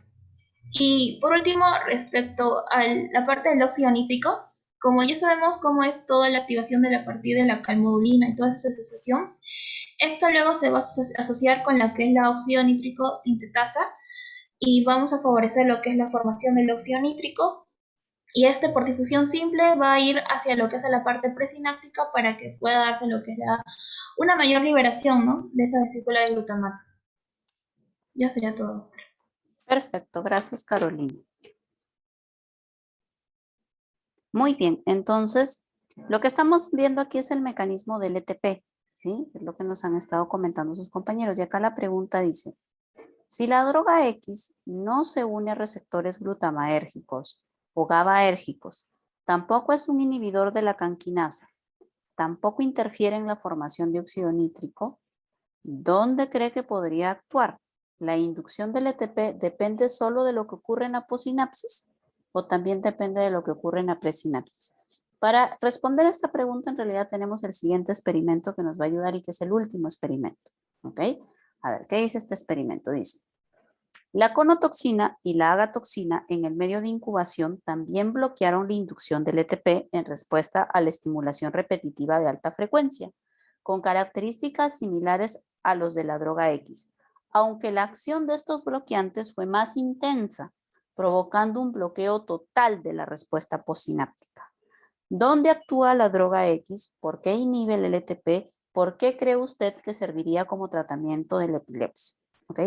Aquí en el experimento, solo para ayudarles, nos está diciendo que nuestra droga X actúa similar a estas dos neurotoxinas. Así que lo primero que tenemos que hacer es averiguar cómo funcionan las neurotoxinas para ver qué podrían tener en relación de similitud en la acción con la droga X. A ver, ¿qué han averiguado? ¿Cómo actúan estas dos toxinas? ¿Cierra alguna información sobre esto? Se quedó la mano levantada. Porque nos están diciendo, según el experimento, que la droga X se parece a las toxinas. Así que si sabemos el mecanismo de acción de las toxinas, vamos a ver el mecanismo de acción. A ver, Paula. Sí, bueno, yo diría que o sea, en mi opinión nos quedaríamos con la teoría de que es los canales de calcio, finalmente va a ser el target o el donde actúa la droga X. Lo que había visto de la conotoxina es que esta también era súper selectiva para los canales de calcio y también para los canales de sodio, haciendo que se deje de, o sea, dando un efecto inhibitorio hacia la célula, o en este caso hacia la membrana postsináptica, haciendo que esta célula se deje de excitar tanto por la inhibición del influjo de calcio o de sodio, ¿no? Que son los dos que van a hacer que se despolarice. Y lo que había visto respecto a la pregunta de LTP, no investigué mucho lo de la potenciación a largo plazo o el LTP, pero de lo que hemos escuchado yo creo que no solo depende de la postsinapsis, porque sino cómo estaría trabajando esta droga X, ¿no? Yo creo que también tiene que ver la parte presináptica, porque si estamos hablando de que esta droga se va a anclar o va a trabajar en el canal de calcio, lo que va a hacer esto es en la membrana presináptica, ¿no? Entonces va a impedir que se liberen las vesículas o se libere el glutamato de las vesículas, se anclen o se acoplen a los receptores de glutamato y por ende despolarice la membrana postsináptica. Ok, gracias, Paula. Ángel. Como nos dice que no se une con los receptores de GABAérgicos, glutamatérgicos, tampoco de las quinasas ni óxido nítrico, pues entonces podemos ir por lo que serían, ¿no? Nuestras primeras teorías que hemos desarrollado, que es por la entrada del calcio a nivel presináptico. Y justo la conotoxina está relacionada a ello, ¿no? Que inhibe la entrada de calcio en la membrana presináptica. Y creo que todo está relacionado por ahí. Y la LTP también está asociado con lo que sería la terminal presináptica, ya que de ello va a estar asociado a lo que sería la exocitosis del glutamato o meramente eso, profesor. Ok, Ángelo. Muy bien, entonces a ver. Ahora sí, después de que ustedes han llegado a la conclusión de que nuestra droga X actúa a nivel presináptico, vamos a tomar algunos puntos de referencia para todo lo que ustedes han discutido. Ahora sí vamos a hacer el cierre. Si ustedes desean intervenir en algún momento, levantan su manito, no hay problema, ¿sí? Pero esta parte yo voy a hacer algunas cosas que ustedes deben saber sobre el caso clínico. A ver, empezamos por acá. Si ustedes se han dado cuenta, nuestra clase de hoy ha tratado sobre los neurotransmisores y su capacidad de generar cambios en la membrana postsináptica. En algún punto hemos hablado de los PEPs, en algún punto hemos hablado de los PIPs, ¿sí? Los neurotransmisores en general lo que hacen en las membranas postsinápticas son cambios transitorios en su potencial de membrana. Es decir, va a depender mucho de la cantidad de neurotransmisor. Vamos a hacer un efecto en la segunda neurona de la sinapsis que puede hacer que esta neurona llegue a generar un potencial de acción o no, ¿sí? Esto va a depender básicamente de la suma de estos PET y estos PIPs. O sea, un solo GABA o un solo glutamato no hacen la diferencia, ¿sí? La diferencia la hacen múltiples GABAs, múltiples glutamatos unidos sobre los receptores postsinápticos, ¿sí? Y probablemente en la teoría les han mostrado esto, ¿no? Esta segunda neurona, vamos a ver si está por acá mi puntero, está recibiendo múltiples impulsos de diferentes otras neuronas a través de las sinapsis químicas y a través de neurotransmisores, ¿ok? Si todas las neuronas que están influenciando esta segunda neurona son neuronas excitatorias, esta neurona la tiene fácil porque Si solo le está llegando neurotransmisor excitatorio, pues se están generando PEPs, PEPs, PEPs, y todos los PEPs se van a sumar y al final aquí va a aparecer un potencial de acción en esta segunda neurona, ¿no?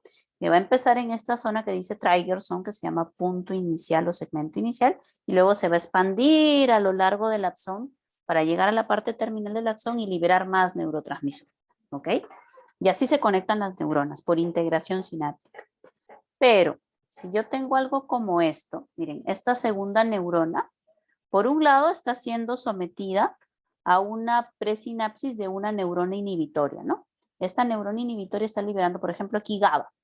Y acá tengo otras neuronas que le están enviando neurotransmisor excitatorio, por ejemplo, glutamato. Entonces, aquí de qué va a depender que la neurona haga o no haga potencial de acción, de que la neurona sume potenciales negativos versus potenciales positivos.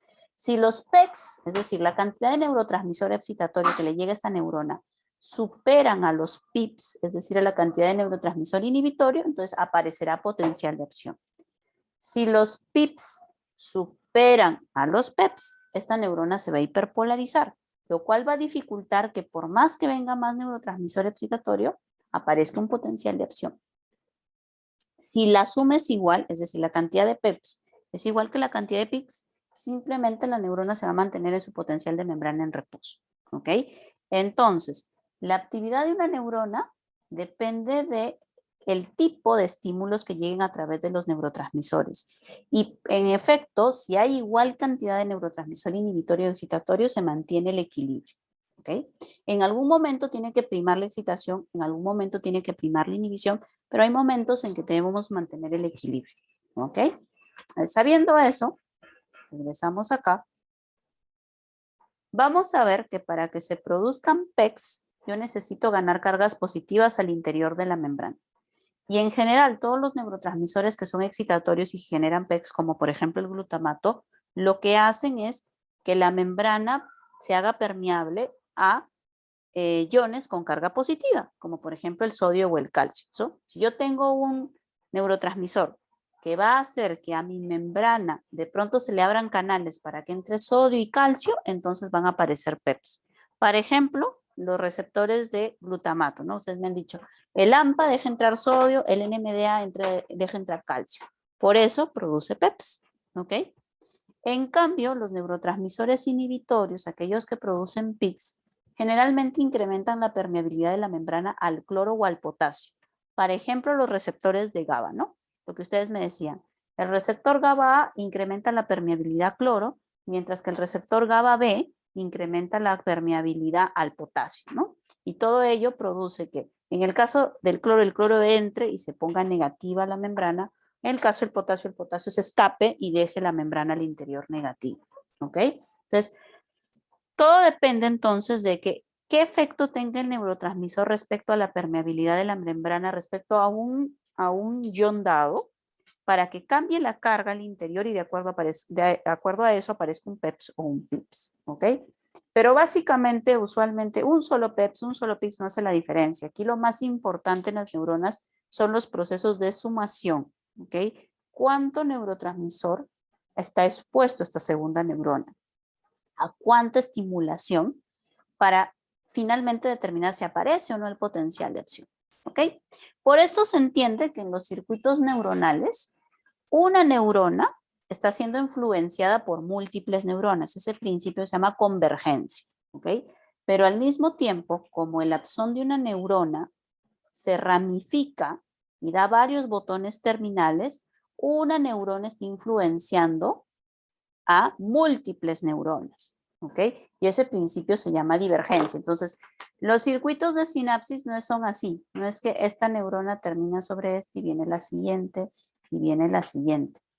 No, los circuitos de sinapsis son de que esta neurona a su vez está influenciando por acá a otra y esta otra está influenciando a otra y se complejiza, ¿no?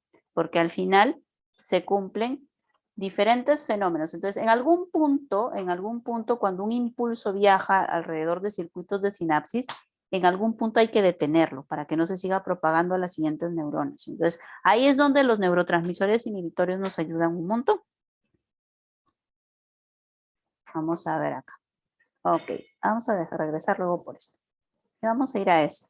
¿Qué es la epilepsia? La epilepsia es una enfermedad en la cual un grupo de neuronas por algún motivo empiezan a adoptar la capacidad de desencadenar potenciales de acción de forma autónoma o incluso con impulsos muy pequeños o con estímulos muy pequeños porque tienen trastorno en su punto umbral, ¿sí? Es decir, estas neuronas, a diferencia de las neuronas sanas, usualmente tienen puntos umbrales más bajos. Entonces, a una neurona normalmente sana necesitamos darle un estímulo potente. A esta neurona necesitamos darle un estímulo chiquitito y de pronto empieza un potencial de acción, ¿sí?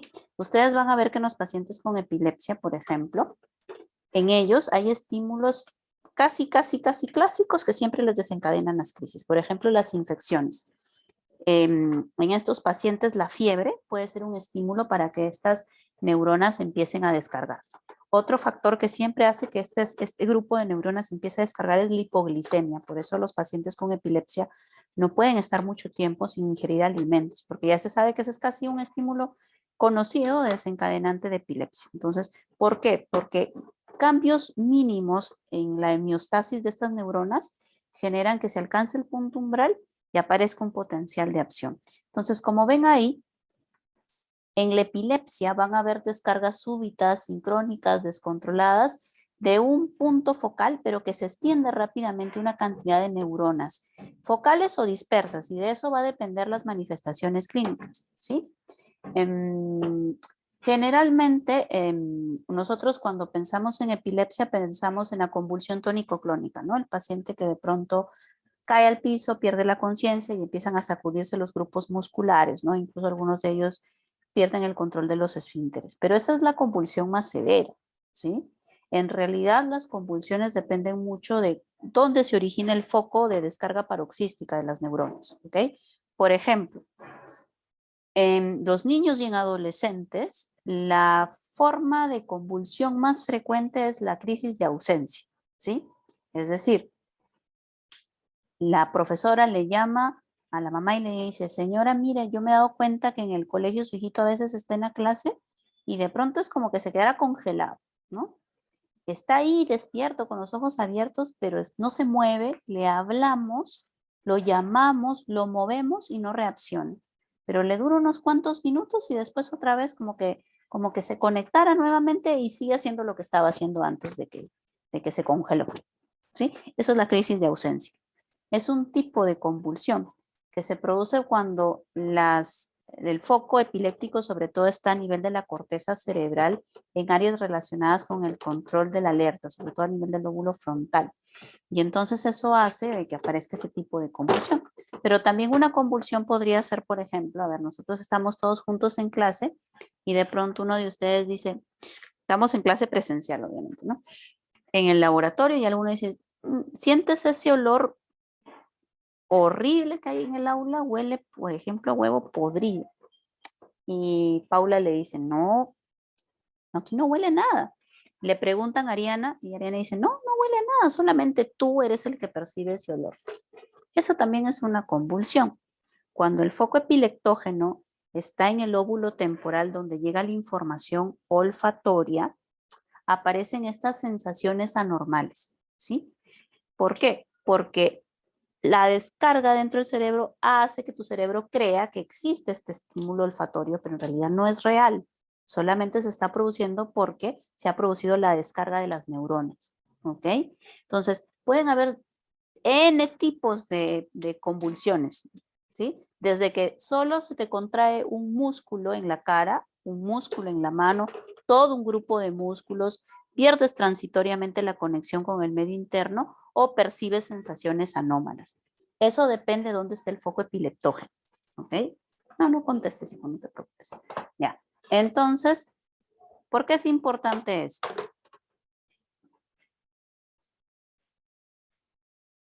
A ver, porque en efecto, en la epilepsia, con lo que nosotros vamos a jugar es que hay un desequilibrio, como ustedes mencionaron al inicio, entre la excitación y la inhibición. Entonces, o hay demasiada excitación en estas neuronas o falta inhibición. ¿Sí? O hay demasiada excitación o falta inhibición. Entonces nosotros vamos a jugar con eso. Podemos hacer dos cosas. Disminuir esta excitación, y para eso tenemos que inhibir la excitación glutamayérgica, o podemos incrementar la inhibición. ¿Y cómo lo vamos a hacer? Promoviendo la acción GABAérgica, ¿sí? Dos cosas simplemente, ¿sí? Si queremos disminuir la excitación, tenemos que disminuir la actividad del glutamato. Y si queremos incrementar la inhibición, tenemos que promover la actividad del GABA. Y aquí vienen los targets que van a estar relacionados con eso, ¿sí? A ver, vamos a avanzar por acá. Y entonces, esta es mi terminal inhibitoria, es decir, este es el botón terminal de una neurona productora de GABA, de una neurona inhibitoria. Y este es el terminal, el botón terminal de una neurona excitatoria productora de glutamato, ¿sí? Se supone que las neuronas que están participando de mi crisis epiléptica son neuronas principalmente liberadoras de glutamato, ¿sí? Y que yo necesito trabajar sobre mis neuronas sanas, inhibitorias, para contrarrestar con GABA los efectos de ese glutamato, ¿ok? Entonces, ahí es donde vamos a trabajar. ¿Qué puedo hacer yo? Puedo trabajar en la presinapsis de la neurona inhibitoria, en la presinapsis de la neurona excitatoria, o puedo trabajar en las possinapsis de las pobres neuronas sanas, que son las que reciben los estímulos desde el foco epileptógeno, ¿ok? Porque al final, el foco epileptógeno manda las señales hacia neuronas sanas, ¿sí? Y por eso se propaga la corriente eléctrica y el impulso eléctrico y aparecen los síntomas. Entonces, yo puedo trabajar a nivel pre o puedo trabajar a nivel post. A nivel post, súper sencillo. A ver, a nivel post, lo que ustedes mencionaban. Si yo quiero disminuir la excitación, o bloqueo los receptores de glutamato, o sea, con un antagonista, o activo los receptores de GABA con un agonista GABA. Así de fácil, ¿no? Si yo quiero trabajar a nivel postsináptico, o antagonizo a los receptores de glutamato, o hago un agonista que promueva la acción GABAérgica a través de sus receptores, ¿no? Un agonista. Eso es lo más sencillo de pensar, ¿no?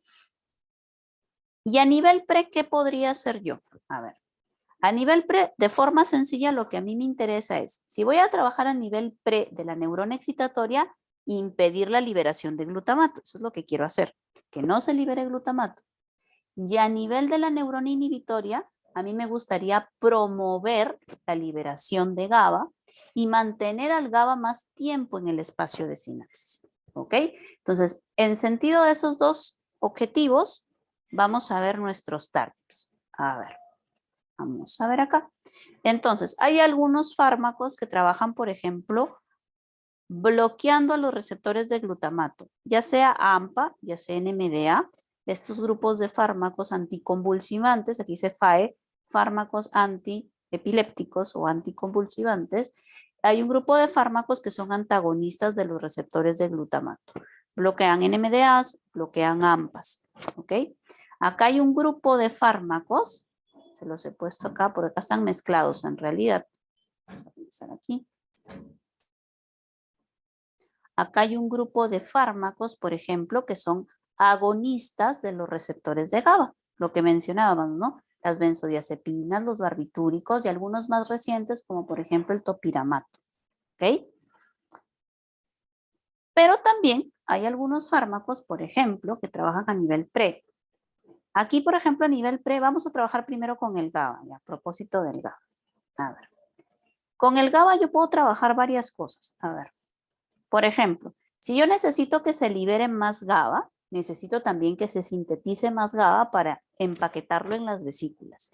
Y entonces hay una enzima que me ayuda a mí a sintetizar GABA. ¿Cómo se llama esa enzima? Ustedes la mencionaron al inicio. La GAT. La GAD, ¿no? La GAT. La ácido glutámico descarboxilasa. Entonces, hay un grupo de fármacos que activan a la GAD para que produzca más GABA, ¿sí? Y de esa manera ya más GABA en las vesículas listo para liberarse. Por ejemplo, la gabapentina es uno de esos fármacos, ¿sí? Entonces, no me interesa ahorita que se aprendan nombres, lo que me interesa es que vean aquí el target, ¿no? Ya yo puedo trabajar sobre esta enzima, recuerden que los targets también son enzimas, para hacer que haya más GABA, ¿ok? ¿Qué más podría trabajar acá sobre el ciclo del GABA? Por ejemplo, yo puedo hacer que se inhiba la recaptación. Es decir, una vez que el GABA ya se ha liberado al espacio de sinapsis, que el recaptador no lo regrese a la presinapsis, sino que lo deje ahí más tiempo. ¿Ok? Y entonces bloqueo a este transportador, a este recaptador de GABA, para que el GABA quede más tiempo en el espacio de sinapsis. Hay un grupo de fármacos también que tienen esa capacidad de impedir la recaptación de GABA. ¿Ok?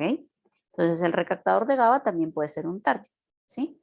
De ahí hay otro grupo de fármacos que, por ejemplo, bloquean a esta enzima que se llama GABA transaminasa. ¿Por qué? Porque cuando el GABA regresa por el recaptador y retorna acá a la presinapsis, el GABA que es recaptado rápidamente es desaminado, ¿ok? Y convertido en ácido succínico. Y entonces, si yo bloqueo a esta enzima, el GABA se va a quedar como GABA. Y lo que va a pasar es que la neurona se va a ver obligada a empaquetarlo rápidamente en vesículas. ¿Ok? Entonces, también aquí hay un grupo de fármacos que bloquean a la enzima para que tengamos más GABA empaquetado en vesículas. ¿Sí? Perfecto. Varios targets entonces para el GABA. ¿Sí? Acá nos están mostrando entonces también en esta imagen. Vamos a regresar un poquito por aquí. Aquí nos están haciendo un mini resumen también de eso, ¿no? Fármacos que actúan sobre la recaptación, fármacos que bloquean la transaminación, ¿sí? Y fármacos también que estimulan la GAD, ¿ok? Y en el caso de la presinaxis glutamaérgica, podemos también trabajar varios puntos, lo que ustedes me decían y que concluyeron de la droga X, ¿sí? Si el objetivo es que no se libere glutamato, yo puedo trabajar varias cosas. A ver. ¿Cuál es el primer paso para la exocitosis de un neurotransmisor? ¿Cuál es el paso número 1? Carolina. Primero se tiene que despolarizar la neurona. Y Se tiene que despolarizar. ¿Y de qué depende la despolarización? de los canales de sodio. Exactamente. Entonces, si el primer paso es que esto se despolarice, lo que yo debo evitar es que se despolarice. Entonces, puedo bloquear los canales de sodio. Y aquí hay un grupo de fármacos que bloquean los canales de sodio, pero específicamente los canales de sodio solo de las neuronas glutamaérgicas, ¿sí? No de todos los canales de sodio, solo de las neuronas glutamaérgicas, ¿ok? Y entonces así no se libera glutamato. También hay un grupo de fármacos que no trabajan sobre los canales de sodio, sino que trabajan sobre los canales de potasio, ¿sí? ¿Por qué creen que podrían trabajar sobre los canales de potasio? ¿Qué tendría que hacer yo con el canal de potasio para favorecer que no se libere glutamato? Tendría que ser un agonista para que se liberen más. Tendría que ser no un bloqueante, sino un activador de los canales de potasio. ¿Y por qué quiero activar a los canales de potasio?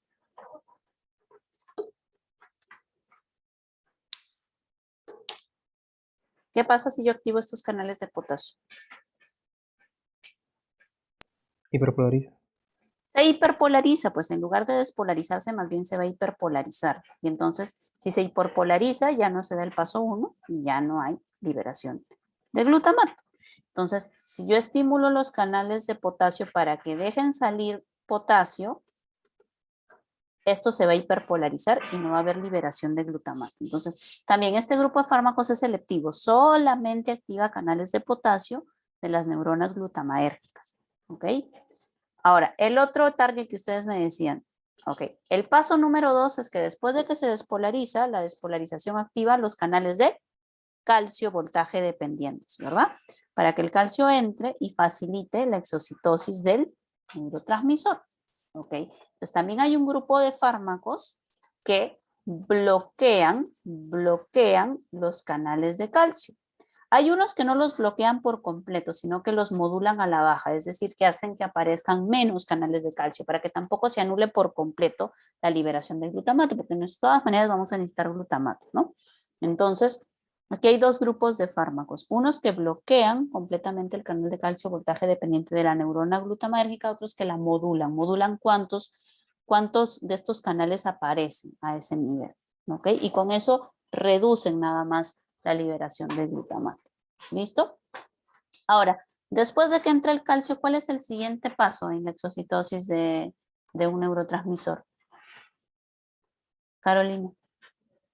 Doctora, una consulta. El alfa 2 que dice en esa parte de ahí, Ujú. cuando dice que va a hacer que aparezca menos, ¿es a nivel transcripcional? Sí, transcripcional. Ujú. Gracias, doctora. A ver, ¿cuál es el siguiente paso? A ver, ya entró el calcio. ¿Ahora qué pasa? Yadira. El calcio va a hacer que, por ejemplo, las vesículas como están unidas a los filamentos de actina, ¿no? Del citoesqueleto del axo. Entonces hay proteínas SNARP y también hay otras proteínas que unen las vesículas con estos citoesqueletos. Entonces las va a activar para que dejen de anclarse a estas vesículas, ¿no? Y también hay otras vesículas que evitan que, por ejemplo, el BAMP que viene a estar unido a la vesícula de membrana deje o sea, se quite esa proteína que está cubriendo al BAMP y el BAMP se una a la otra proteína que está en el sitio activo, ¿no? de la membrana presináptica. Ok, y en efecto hay un grupo de medicamentos que trabajan sobre ese proceso. Hay un grupo de medicamentos que van y bloquean a las proteínas que permiten la exocitosis y entonces, por más que parezcan todos los pasos previos, no se permite que se forme el poro de exocitosis y entonces no se libera glutamato. Y justamente el último anticonvulsivante, el más reciente diseñado, el levatiracetam, tiene este efecto. Impide que la vesícula sináptica se pueda acoplar a la membrana presináptica a través de la modulación de proteínas del complejo SNAP. Okay. Ahora, si serán observadores, hay algunos fármacos que están en más de un cuadradito. ¿Sí? No sé si los han visto. Por ejemplo, acá tenemos el topiramato. Topiramato, topiramato, topiramato. Significa que hay fármacos que actúan en más de un target. Y si actúan en más de un target, significa que tienen mejor efecto anticonvulsivante, pues, ¿no? Porque actúan en más de un target. Entonces, ¿por qué hay fármacos que actúan en más de un target? Porque hay convulsiones y convulsiones, epilepsias y epilepsias. Hay algunas que son muy difíciles de tratar. Hasta hace algunos años, con los primeros antiepilépticos, a veces teníamos que combinar 3 o 4 antiepilépticos.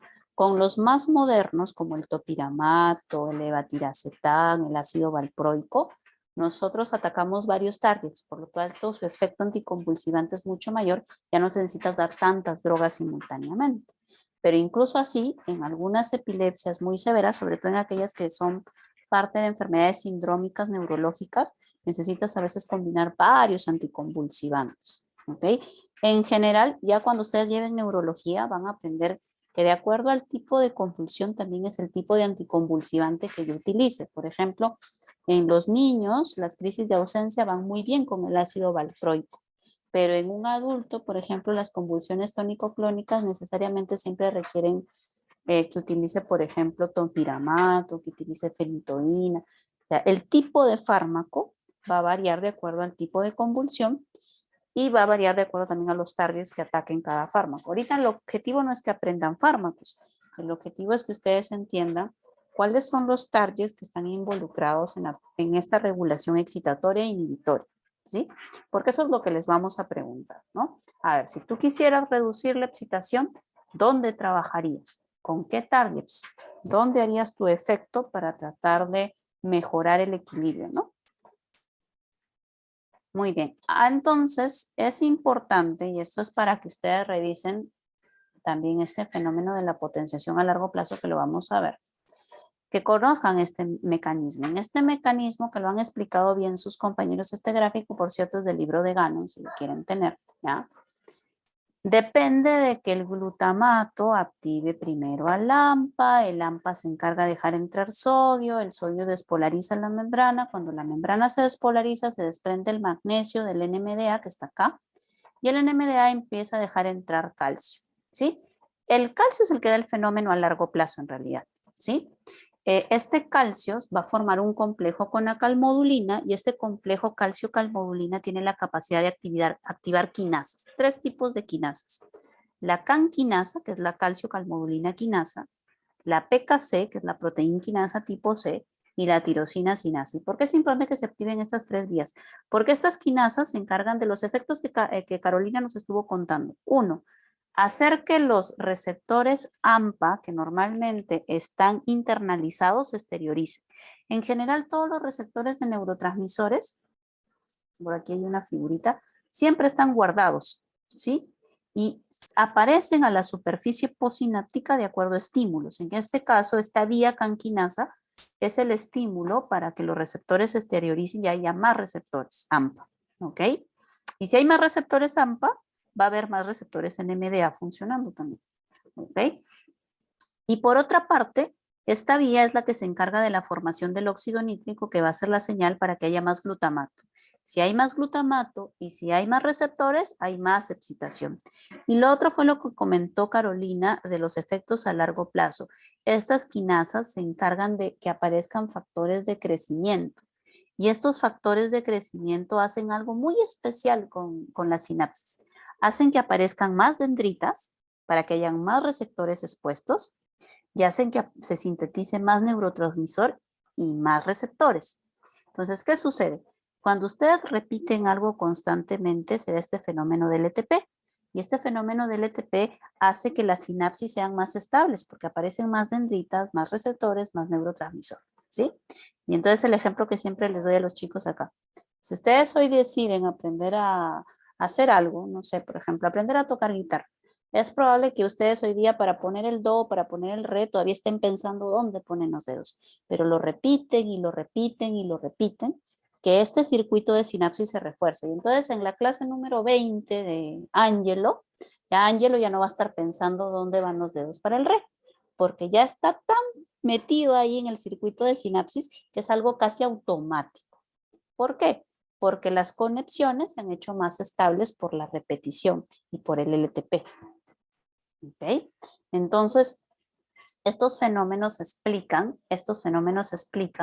cómo es que nuestro cerebro hace para establecer las conexiones sinápticas, ¿no? Para conectar unas neuronas con otras y fortalecer los circuitos de sinapsis. Ahora, así como hay el LTP, existe también algo que se llama la depresión a largo plazo. ¿Ustedes han visto la película Intensamente?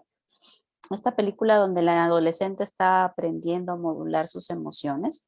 Hay una parte donde ellos pasan por las áreas de la memoria. No sé si han visto. Hay unos muñequitos que están sacando los recuerdos y los están guardando y los están botando. Ya. Ese mecanismo es el mecanismo de depresión a largo plazo. Si ustedes se dan cuenta, a medida que ustedes van creciendo en la vida, hay cosas que van olvidando y cosas que van fijando. Es decir, cuando ustedes son niñitos se acuerdan de todo a detalle, ¿no?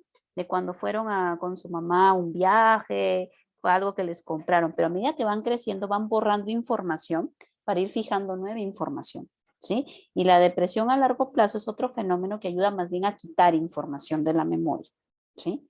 Mientras que el LTP ayuda a fijarla, la depresión a largo plazo quita información, ¿ok? Y de eso vamos a conversar cuando hablemos de memoria. Tenemos un caso clínico para eso, ¿sí? Y vean esa película porque va a haber varios puntos en que vamos, cuando hablemos, por ejemplo, de la abstracción, del pensamiento. No sé si ustedes han visto, hay una parte que ellos pasan por el pensamiento y cambian de formas, ¿sí? Esas son las fases del pensamiento concreto, ¿sí? No es que la película ha imaginado, todo eso tiene un sustento fisiológico. Un buen neurofisiólogo ha hecho esa película, porque están las fases del pensamiento, está la estructura de la memoria, está el proceso de la cognición y las emociones, que vamos a ir discutiendo en varios de nuestros temas, ¿sí? Vamos a hacer analogías con eso.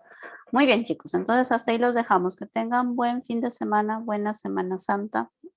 A estudiar, si quieren rezar, y nos vemos la próxima semana. ¿Sí? Hoy día en la noche les llegan las notas. Gracias, doctora. Hasta luego, doctora, gracias. Doctora.